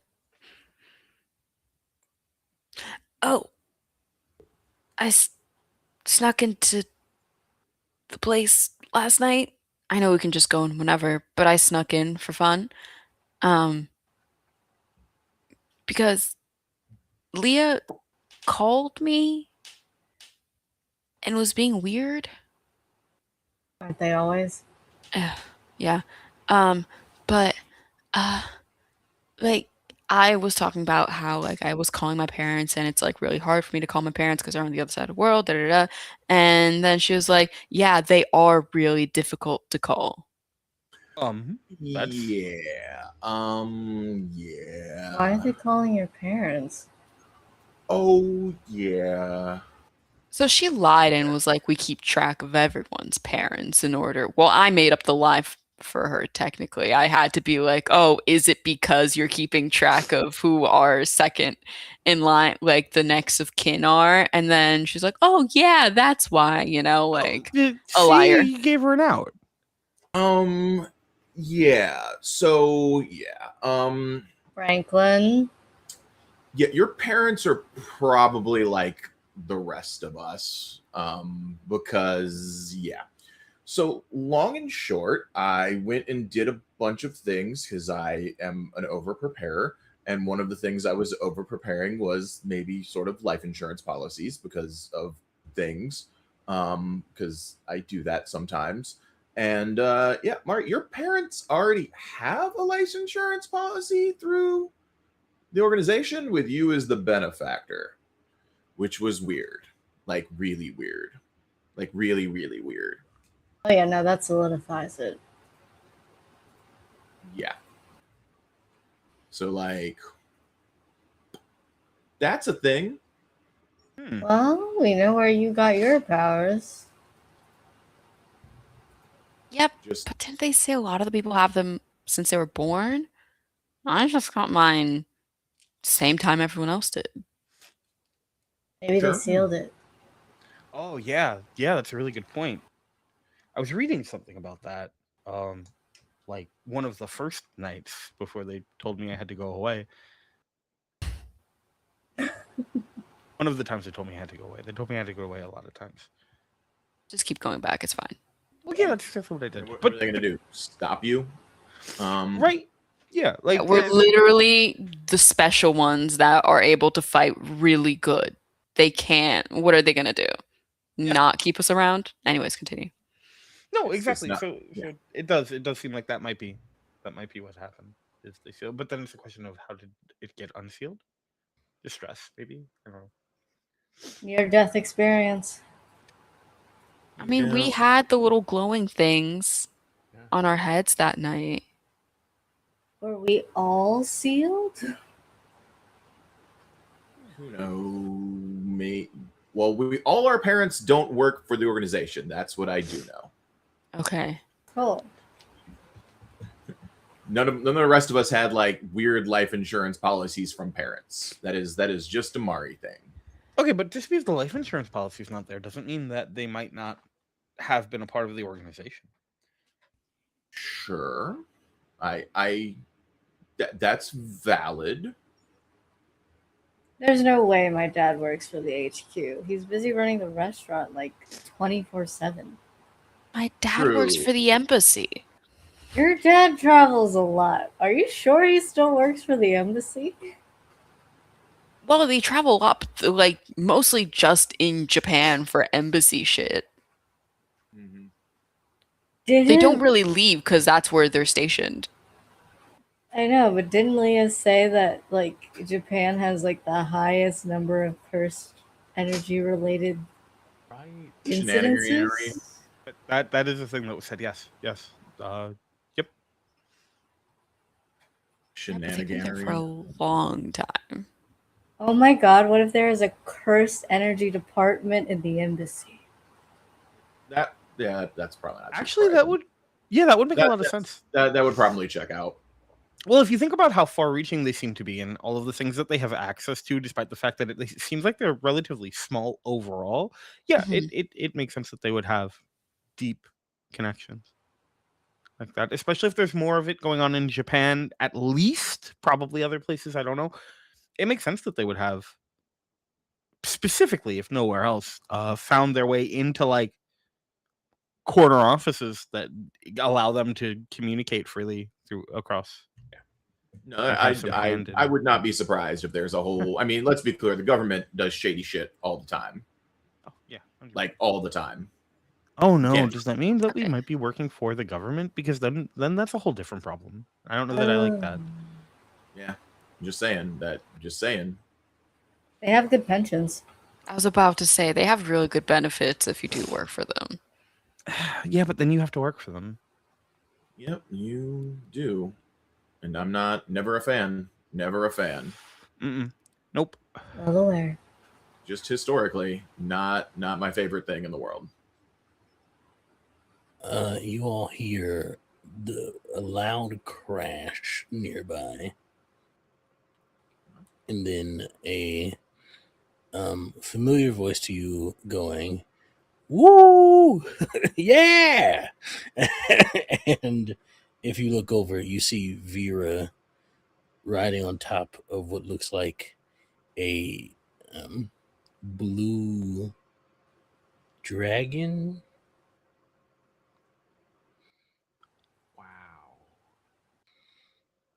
Just Like Vera a doing cursed Vera spirit or like a stone dragon? Yeah, like off in the distance, or It's like this Like is right happening next to probably us. like this is happening close enough that you can see her, but not close enough that it's affecting the area that you're in. She's probably got that, right? You see her I think sort of so. like she's sort of like riding it, like standing up behind, holding onto its horns, and then at that moment you see her let go of one horn, hold onto the other, and like pendulum herself into the side of its like face, and then you start to see the dragon start to fall some distance away in the forest. Yep, looks like she's got it in hand, I think. Yeah. Yeah. I Yeah. think so. I would not want to be that dragon right I would. Yeah, I think. Why? Hmm. Oh wait, is it the flirting again? It's the flirting again. Oh, it's the flirting again. Okay. Mari, maybe it's time to call your parents and ask. It's the middle of the day. They're going to be busy. It's midnight. It's like 1 a.m. there. Yeah, so they're either going to answer because they're asleep, or they're going to answer because they're not currently fighting her spirits. But if they That's do my- answer, oh, sorry, Mhm. what? Good. No, that's the money's on either they're going to answer, or they're not going to answer. I think. I don't. I mean, if they do answer, it gives you a really good opportunity to just kind of put them on the spot, because considering how late it is, if they are fighting like a cursed spirit or something, or if they were asleep, either way, they're probably not emotionally prepared for you to be asking this question seemingly out of nowhere, unless someone's been updating them on the fact that you're involved in all of this now. But if so, I would assume that there would have been some kind of communication on their end. So it probably gives you your best opportunity to sort of catch them off guard and get an answer. Mm-hmm. Everything as just said. Didn't we come here to check in with Ez? I think we came here to check in with everyone, right? Like we're all here together bonding. That's kind of how it works. Besides, think about how much better I will feel emotionally knowing that you feel better emotionally knowing what's going on with your parents. I feel fine regarding what my parents are doing. I Or not doing? haven't talked to them regularly in a long time, all right? Ever since I left home. So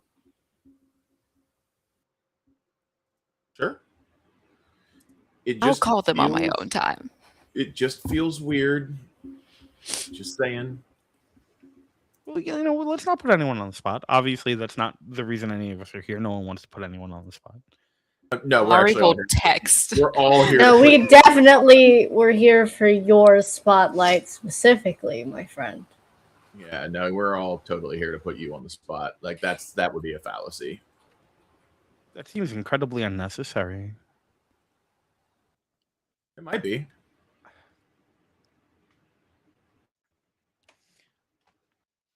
I understand. I get it. And it is totally appreciated and reasonable to be sort of handling it the way that everyone is handling it.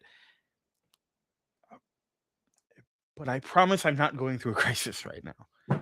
I recognize the role that I played in creating a lot of the tension and the stress coming out of our last mission, and I didn't want that to be something that had to be engaged with afterwards. I get it. I do. I understand. And I recognize that it was something very real. And a lot of the time up until then, we kept being told, well, we're really strong, well, we're really good, well, we're really this, well, we're really that. And yeah, it was our first opportunity, like staring mortality in the face. And I can't say I'm surprised that I'm the first one to eat shit, but that's not the thing that's bothering me. That's fair. That's not what's happening, and I get it. I do. I understand. And am I full of shit right now? Probably at least a little bit, but if I am, I'm buying it. So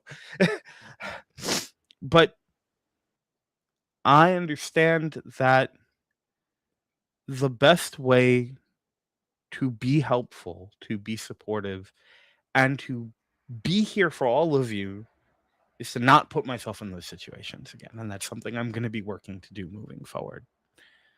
But I don't think it's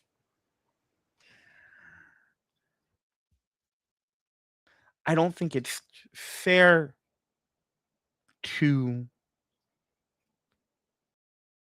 put the spotlight on me when it's something we're all dealing with. Because we are. It's scary and it's hard and it's a lot.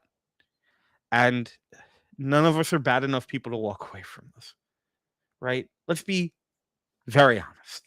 It's the truth. We all know what's at stake here. We all know what the threat is. We all know what the danger is. And ultimately, if we're not all walking away, can any of us?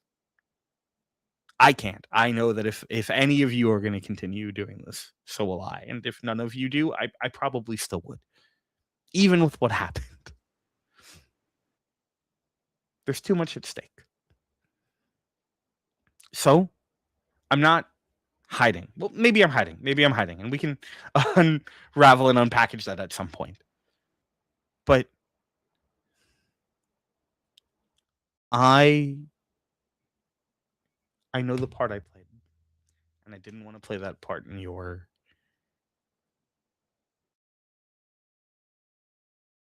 taking time to contemplate and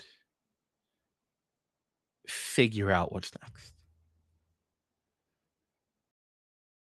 If that makes sense.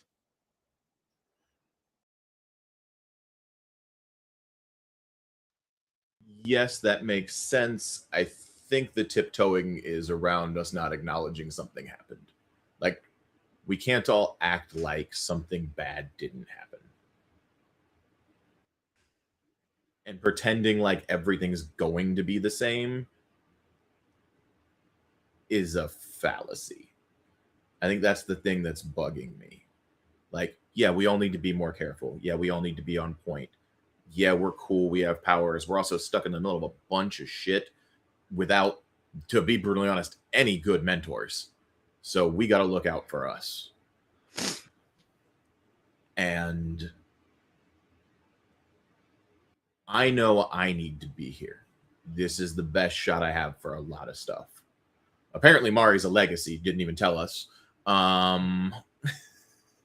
That's the nepotism. Crazy. I'm so sorry. I didn't know about this ahead of time. My bad, I guess. Could have just easy pledged in.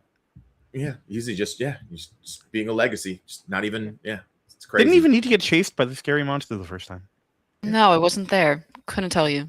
Yeah, I understand you were slumming it with us plebs and us pledges, but you didn't have to.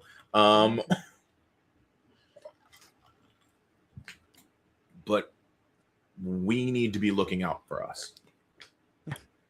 And we need to make sure we're doing what's best for all of us. I know I'm in it because that's where I'm at. And it's everybody's decision individually. I have opinions on things, and I'm not going to state them now. But I'm going to be here. I brought weird paperwork because my way of dealing with this is to realize that, we should probably get insurance policies and other things because it's more money than I know what to do with right now, and it should be used for things if something happens to us. But yeah, I'm gonna be here for as long as I can. It's a faster way to help my family. And I guess I don't have to worry about blowing out my ACL, ending my career. But you might still blow out your ACL and end your career. This gets very physically intensive. Yeah, but I'm pretty sure I can have a freaking walking taco from you, and I'll be back in the game. It's way different. I can't really do that on the gridiron, but yeah, everybody should speak their mind on it. But it's acting like nothing bad happened is kind of where I'm at on it. I hope that clears up at least my stance. I get it. Like I said, I'm going to be here. I'm going to be doing this. I would be doing this if you guys weren't doing this because I don't think there's another option. I'm obviously going to be doing it if any of you are doing it because, of course, I'm here and I will always have your back. And look, I'm I recognize how fucked up this statement is, and when we have more time, maybe we can go to unpack it. I don't know. But I have understood for a long time that death is an inevitability and it's something that you can't expect. You can't not expect. It's just going to happen one day. And there's as good a chance as not that it's just going to happen out of nowhere and then it's over. And that's it. So for me, I'm not acting like nothing. I understand why it seems that way. I understand why it looks like I'm acting like nothing happened. But I get it. I get mortality. It's not, for me at least, a shock like that.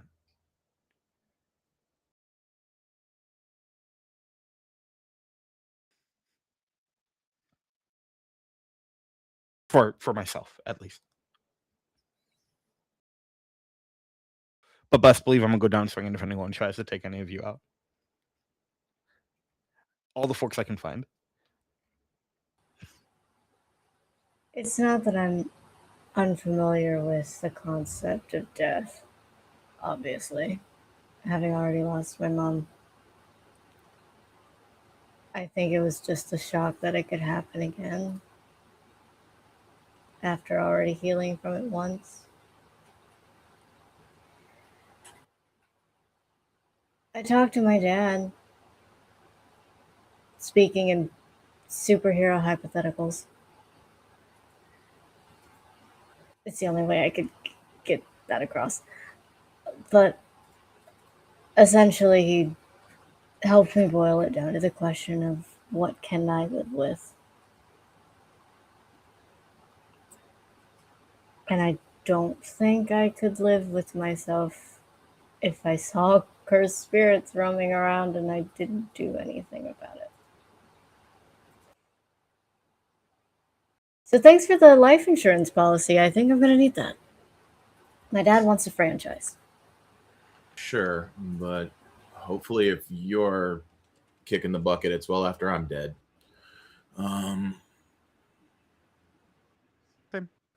Same.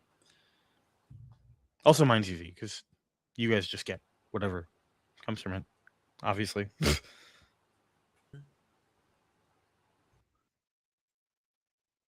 Sure. I see that. Yeah, I'm probably not naming you as any of my beneficiaries. Sorry, guys. I got other people. Oh, yeah. No, it's probably mom, right? Yeah. Yeah. I also have the legal department working on the issues with my dad, so hopefully they're more useful than his shitty lawyer was. Oh, I wonder if they have like a curse technique law or something. Yep, they do. Yep, and accounting and a bunch of other bullshit curse techniques that I want to call shenanigans on because they're like, I don't know how your curse technique is accounting. Like, Yeah, how does that help? I don't even know what that looks like. Yeah, like I'm good at business because I'm getting like A's in my classes and stuff. Does that mean I have curse technique finance degree? Maybe. I mean, that's what it sounds like they're trying to do. So I don't even know what they got going on there. Like it is some shenaniganery. I guess it makes sense that they have like a scarcity and like actual sorcerers that can go out into the field if it seems like most of the people have these stupid curse techniques that don't even help. If you have like curse technique law, I imagine that it allows you to like perfectly understand the law or at least parts of the law. Like I don't, is it, because that's how it works, right? Like we all completely understand but every the law like, is principles different and concepts, right? Yeah, that's just memorization. Is it just like generalized law then? Or is it like, then it would have to be like specific. Yeah, and then what if you're moved to a different country? Is your curse technique useless because they go by different laws? I mean, it probably is dealing with like reading the law and immediately comprehending it and knowing how to manipulate it, which just, we're back to the government being awful in my opinion now. Now I'm just like, my brain is like, how many shitty Confederates were like curse technique law? No, but that's like. Well, if they work for the government, then that answers that question almost immediately, right? Like that's already sort of baked in. We really got to figure that out at some point. We're gonna have to figure that out. Like, yeah, no, like I hear you. Like, just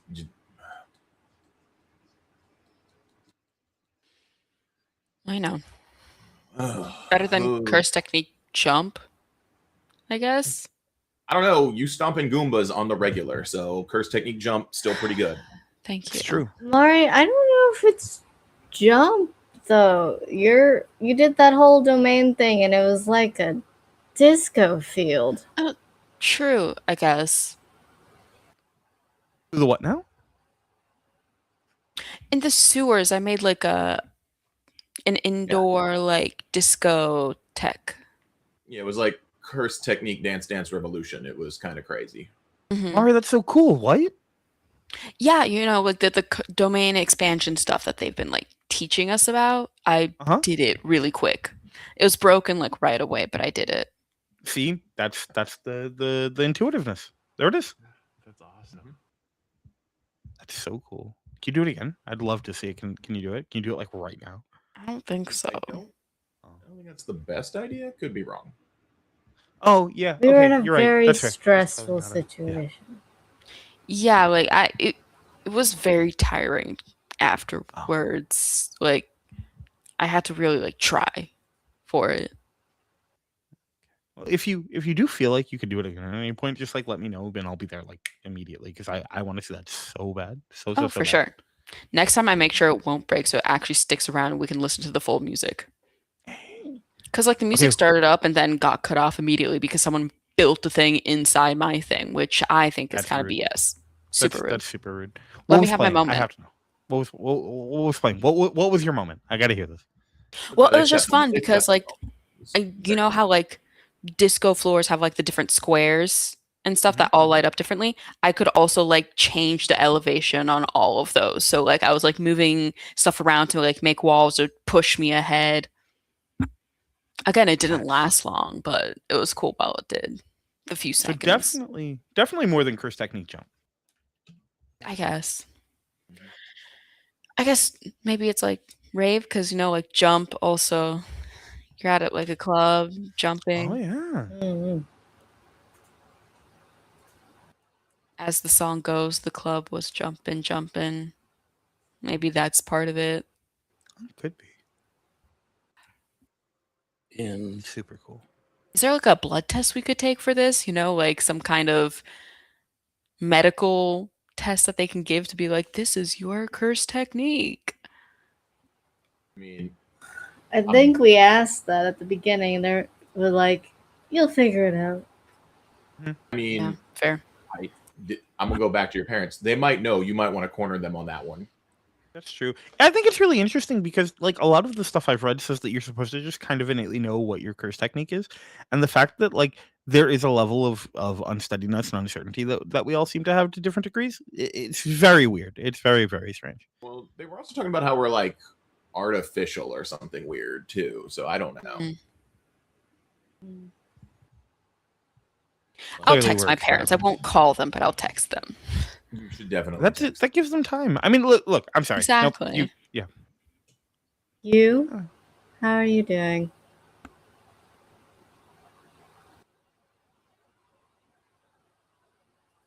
I think when it comes to all this,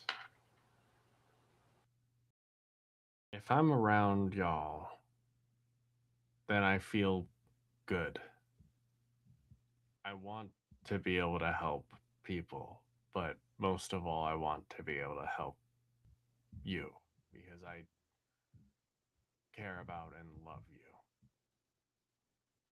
So, as far as fighting the cursed spirits and everything is concerned, I'm in. As long as y'all are in.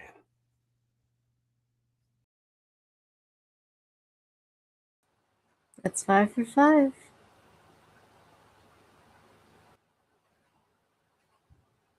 You brought pens with that paperwork? I did.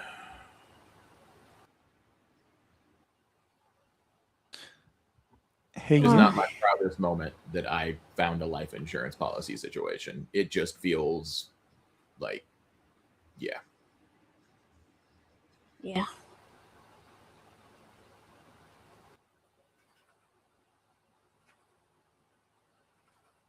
I don't know really what else to do with it. It just felt like the right thing to do. No, that's fair.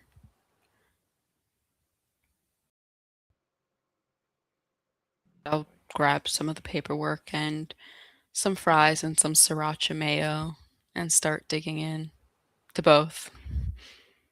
And very off cue, Vera comes in and sits down and is like, more like 6 for 6. Yeah. Haha. I was a little late, wasn't I? You smelled the fries, didn't you? How'd you know what I like? Starts eating. Oh, it was all you. And then as we'll look over and like wink at you. You was just gonna give a thumbs up to Ezra. Who has every single sauce in front of them, by the way.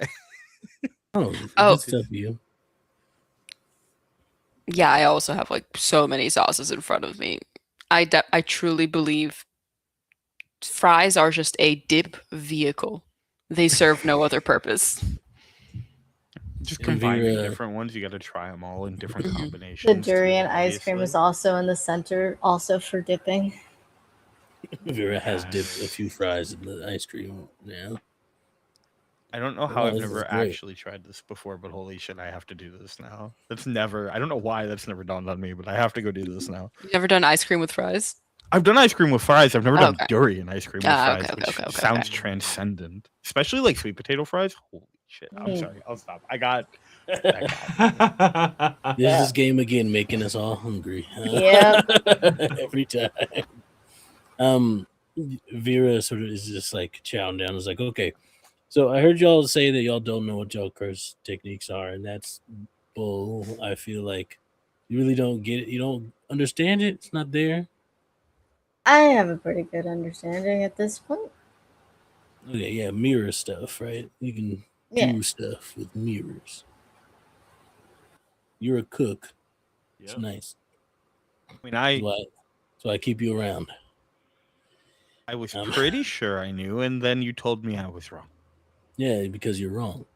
And you're wrong too. And I don't think you said it points to Franklin. And I don't think you said what you thought yours was. Did you? Did I miss that? I was fighting a dragon, so I just tend to shrug off getting hurt at this point. I mean that pretty much is it from what I could tell. You also like stop other people from doing stuff too. Yeah. Notice that too. But you also have to understand the innate thing. I can't quite place it myself. I can tell by the flow of things. There's one guy who does it way better than I do, apparently. But he's out in Japan. He's in Tokyo. He's out where? Out in Japan, you say? Yeah. So Where what's Mari's going on? parents Don't- are.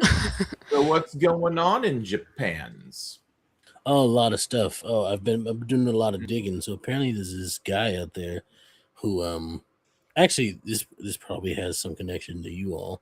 I don't know why it worked on you all. It doesn't seem like there's anybody else in this country who was affected by this same thing as you all were. So you're the only ones who spontaneously awakened to techniques and cursed energy outside of Japan, at least, because there was a whole slew of people in Japan who awoke to them. Because this guy, a really old guy, apparently older than me, if you can believe that, he was doing stuff. There's a cursed spirit who can manipulate and like flesh people and stuff, and changed the something about their soul. I don't know. It's a whole thing, and he used that to modify people's brains to unlock the thing that gives you cursed techniques and allows you to manipulate cursed energy. It apparently affected you all for some reason. That's fun. Yeah. See, I'm useful. I do research. Give me some more of that ice cream. Yeah, but you also just woke up. Why didn't anyone else know this to tell us ahead of time? And Japan's pretty secretive about their stuff. We work with them on occasion, but they're pretty tight about what's going on. They got a whole person out there, some person who can manipulate like space, time, whatever. I don't know. Makes a bunch of doors and this whole thing. And they keep that stuff on lock and key. They never let us know, especially when I was around, back in my day. They were very, tight about that. I mean, it's fair. They Vivi have basically makes a bunch of doors. So there you go. It's the whole thing. Anyway, that's what I learned. And she stops for a second and she's like, huh. Duck. Do you hold duck? Like, Yeah. Absolutely. This large, like, it's very large. Yeah, it's probably the size. It extends into the forest beyond what you can see in this large sword that comes sweeping across. And you see Vera turn her arm to stone and block it as it was going for her head, and it sweeps her to the side, a little bit of distance away from y'all. You can still, within earshot, you can still hear her and see her pretty well. She's not too far, maybe about 20 to 30 feet away from you. And she's like, wow, that's crazy. Oh, that's fun. Here's a couple of things before this person makes another attack, and you see the sword like takes a long time to wind back up for another swing. It's gonna come back quick. Okay, real quick. Don't go back to HQ. Most likely, I just felt a lot of curse energy turn off, if you know what I mean. And then also get away from here. I don't think you can handle this guy. And then the sword comes in again, and she's like, duck. And, blocks it again, and is like, all right, I'm going to fight this guy. This seems like fun. If I don't make it back, I will. It'll be fine. And then she climbs up onto the sword and runs along it into the forest. And the sword almost like retracts as she's running across it. It's like directly behind her, just like as each step passes, the sword also is getting shorter and shorter back into the forest. And do you all have alerts on your phone? Probably at this point. Yeah. Probably. The alert, usually like a broadcast alert is broadcasted directly to your phones, and it is the President Reginald Victory on it.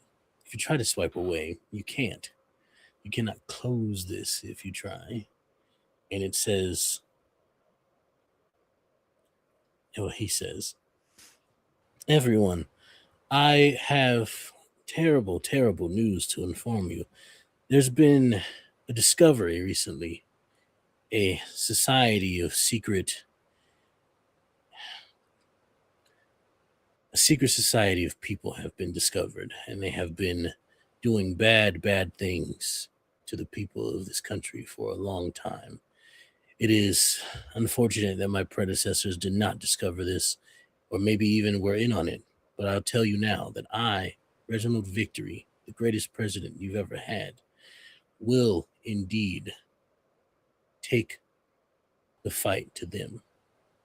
No longer will these explosions that are explained away as gas leaks pepper your cities. No longer will you have to worry about whether you should go outside at night and worry that some of these individuals, these dangerous, dangerous individuals, will harm you in any kind of way through their mad means of hunting you. No, no longer. That's why I have launched an attack on what I've discovered is their home base.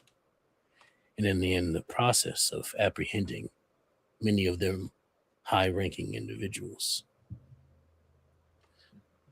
We will keep you safe. That's a promise. But my name isn't Victory. And that's where we'll end tonight's session. I hope you all enjoyed the episode today, Aftermath, episode 7. It's great, right? It's a good time. Isn't that fun? You know, everybody's got together all on good terms again. No one's like hiding stuff from each other. Great. Mhm. And now you're on the run. Everything's fine. don't Perfect worry about it. timing for my camera going out. Oh no. Excellent. I'm on the run. Because you're on the now. run. Yeah. Because I'm on the run. Yes, you Yeah. can't Can't be see me seen. anymore. Yeah, Yes. can't be seen. Vivi's getting a head start. Yeah. He was It's all like, true. you said we're out. We're out. I'm out. Luckily, Just go we right to have the a moon. food truck right next to us to He can peel out drive with. away. Yes. You know, everything's fine. So we all hope you had a good time tonight here with the story. We're gonna go around the table and have everybody introduce themselves, tell us what they got going on, and I don't know, maybe a fun fact about your character, or maybe how your character's feeling after all that. If you like to, you don't have to. If you want to, you can. And we'll start with someone who never wants to go first. I'm just kidding. We're not doing that. We're gonna start with Matt again. I got you though. For a second, I had you though. Yeah, we're gonna start with Matt first. Go ahead. Sounds ahead, big dog. great. I'm Matt, he, him. Tonight I was you.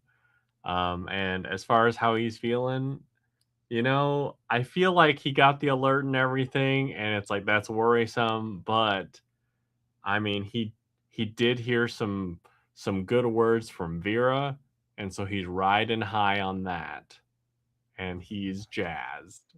At least it's like the concerns are currently on the back burner of his brain.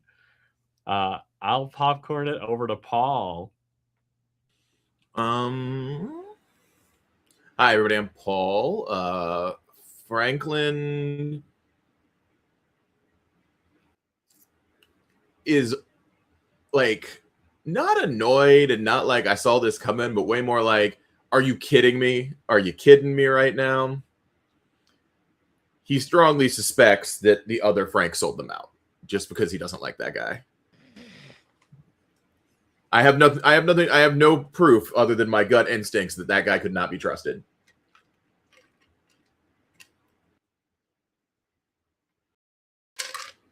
I will popcorn it over to Crystal. Hello, I'm Crystal. Vivi is like, also, you've got to be fucking kidding me. Because she just had the conversation with her dad about it all being hypothetical. And now she has to be like, actually, I wasn't kidding. And now you're probably in danger for real, for real. Actually, you are Arachno Boy. Yes, I am Arachno Girl, actually. So yeah. I have an idea of where to go, though. So I'll pass it off to... no. Lion, you wanted to go last? You don't care? Lion. Yeah, I'm mostly silly about it. Like, it's fine. I only need to go last when I'm doing outro, like the outro. Mhm. So. Hey, y'all, it's Drake Lionheart. Most people call me Lion. I use they, he pronouns. I am a humanoid-shaped eldritch ball of positivity most of the time when I'm not too tired to be. I have had the pleasure of playing Ezra tonight, who also uses they, he pronouns and is very grateful to have some kind of giant emergency problem to be focused on right now, I'm sure, but also did have a nice touching moment that provided some catharsis, even if it didn't push them where they need to be eventually. But we have time, we'll get there. It's fine. So that's my fun fact. You can, I think I said this already, but I'm tired, so it's You can find me everywhere on the internet. It's Drake Lionheart.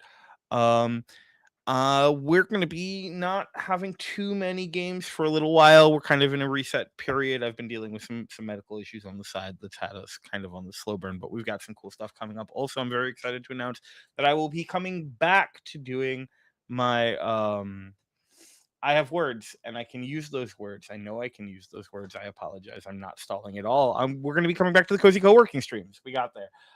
So Tuesdays and Fridays, starting this Tuesday, starting this Tuesday? Yes, starting next Tuesday, because not this Friday. But starting next Tuesday, you'll find me every Tuesday and Friday back on here hanging out for a couple hours while I try to get work done and fail miserably, but get to have a great time hanging out and talking to y'all while you try and get work done and hopefully have better success than I do. Very excited for that. Other than that, you'll see me over at Live from the Apocalypse on August 26th for the return of Neon, a cyberpunk magical girl game where I am dead but not really, but everyone thinks I am, and they hate me. It's great. So yeah, check that out. And I think that's everything for me right now. Absolutely terrified for what happens in season 2 here, but very excited to get there. That's me, and I will pass it off to Tasha.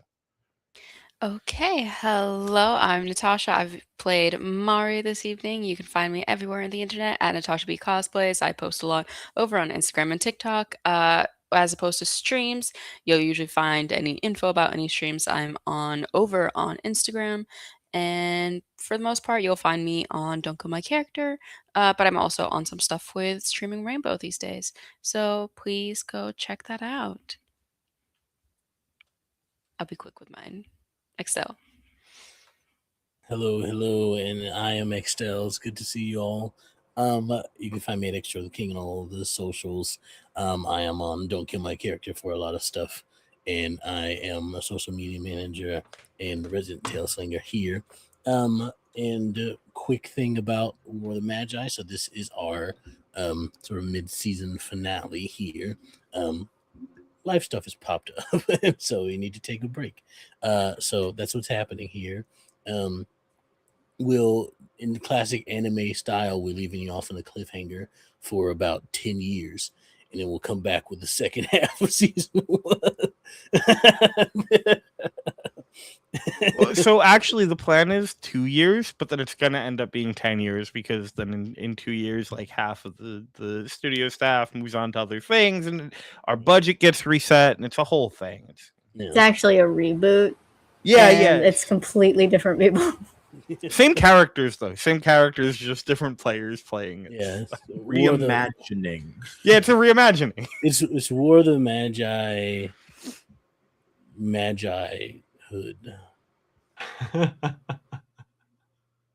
Anyway.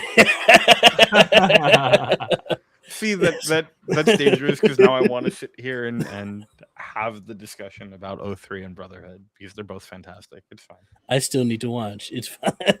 Yes, But you do. So that is the case here. We will let you know on our socials and Discord and all that stuff whenever we're ready to come back. And there's fun stuff ahead that you'll also hear about. I don't know if Lion has anything to mention specifically, but you can look forward to things, I think. Yeah, nothing specific except that, funnily enough, the genres are kind of going to meet each other, which is pretty funny. Like we've got some cool stuff in the pipeline, but it seems to all be skewering in one specific genre, which is very funny. Oh yeah. Yeah. Yeah, I just yeah. We're gonna be a themed channel for a little bit. It's fine. It's gonna be fine. You're gonna enjoy it. You're gonna love it. Great. What's the thing, though? Find out next time. You gotta stick around to find out. Thank you all for stopping by. Is it Shinji adjacent? No, sorry. Maybe. Yes. Everything's great. Don't worry about it. You'll hear about it. I promise. You'll hear about it. But thank you all for coming by. You've been an amazing audience, and we are so excited to bring the story back to you when we are available to, and we will, of course, let you know. Thank you for partaking in our story and sitting here laughing and crying with us.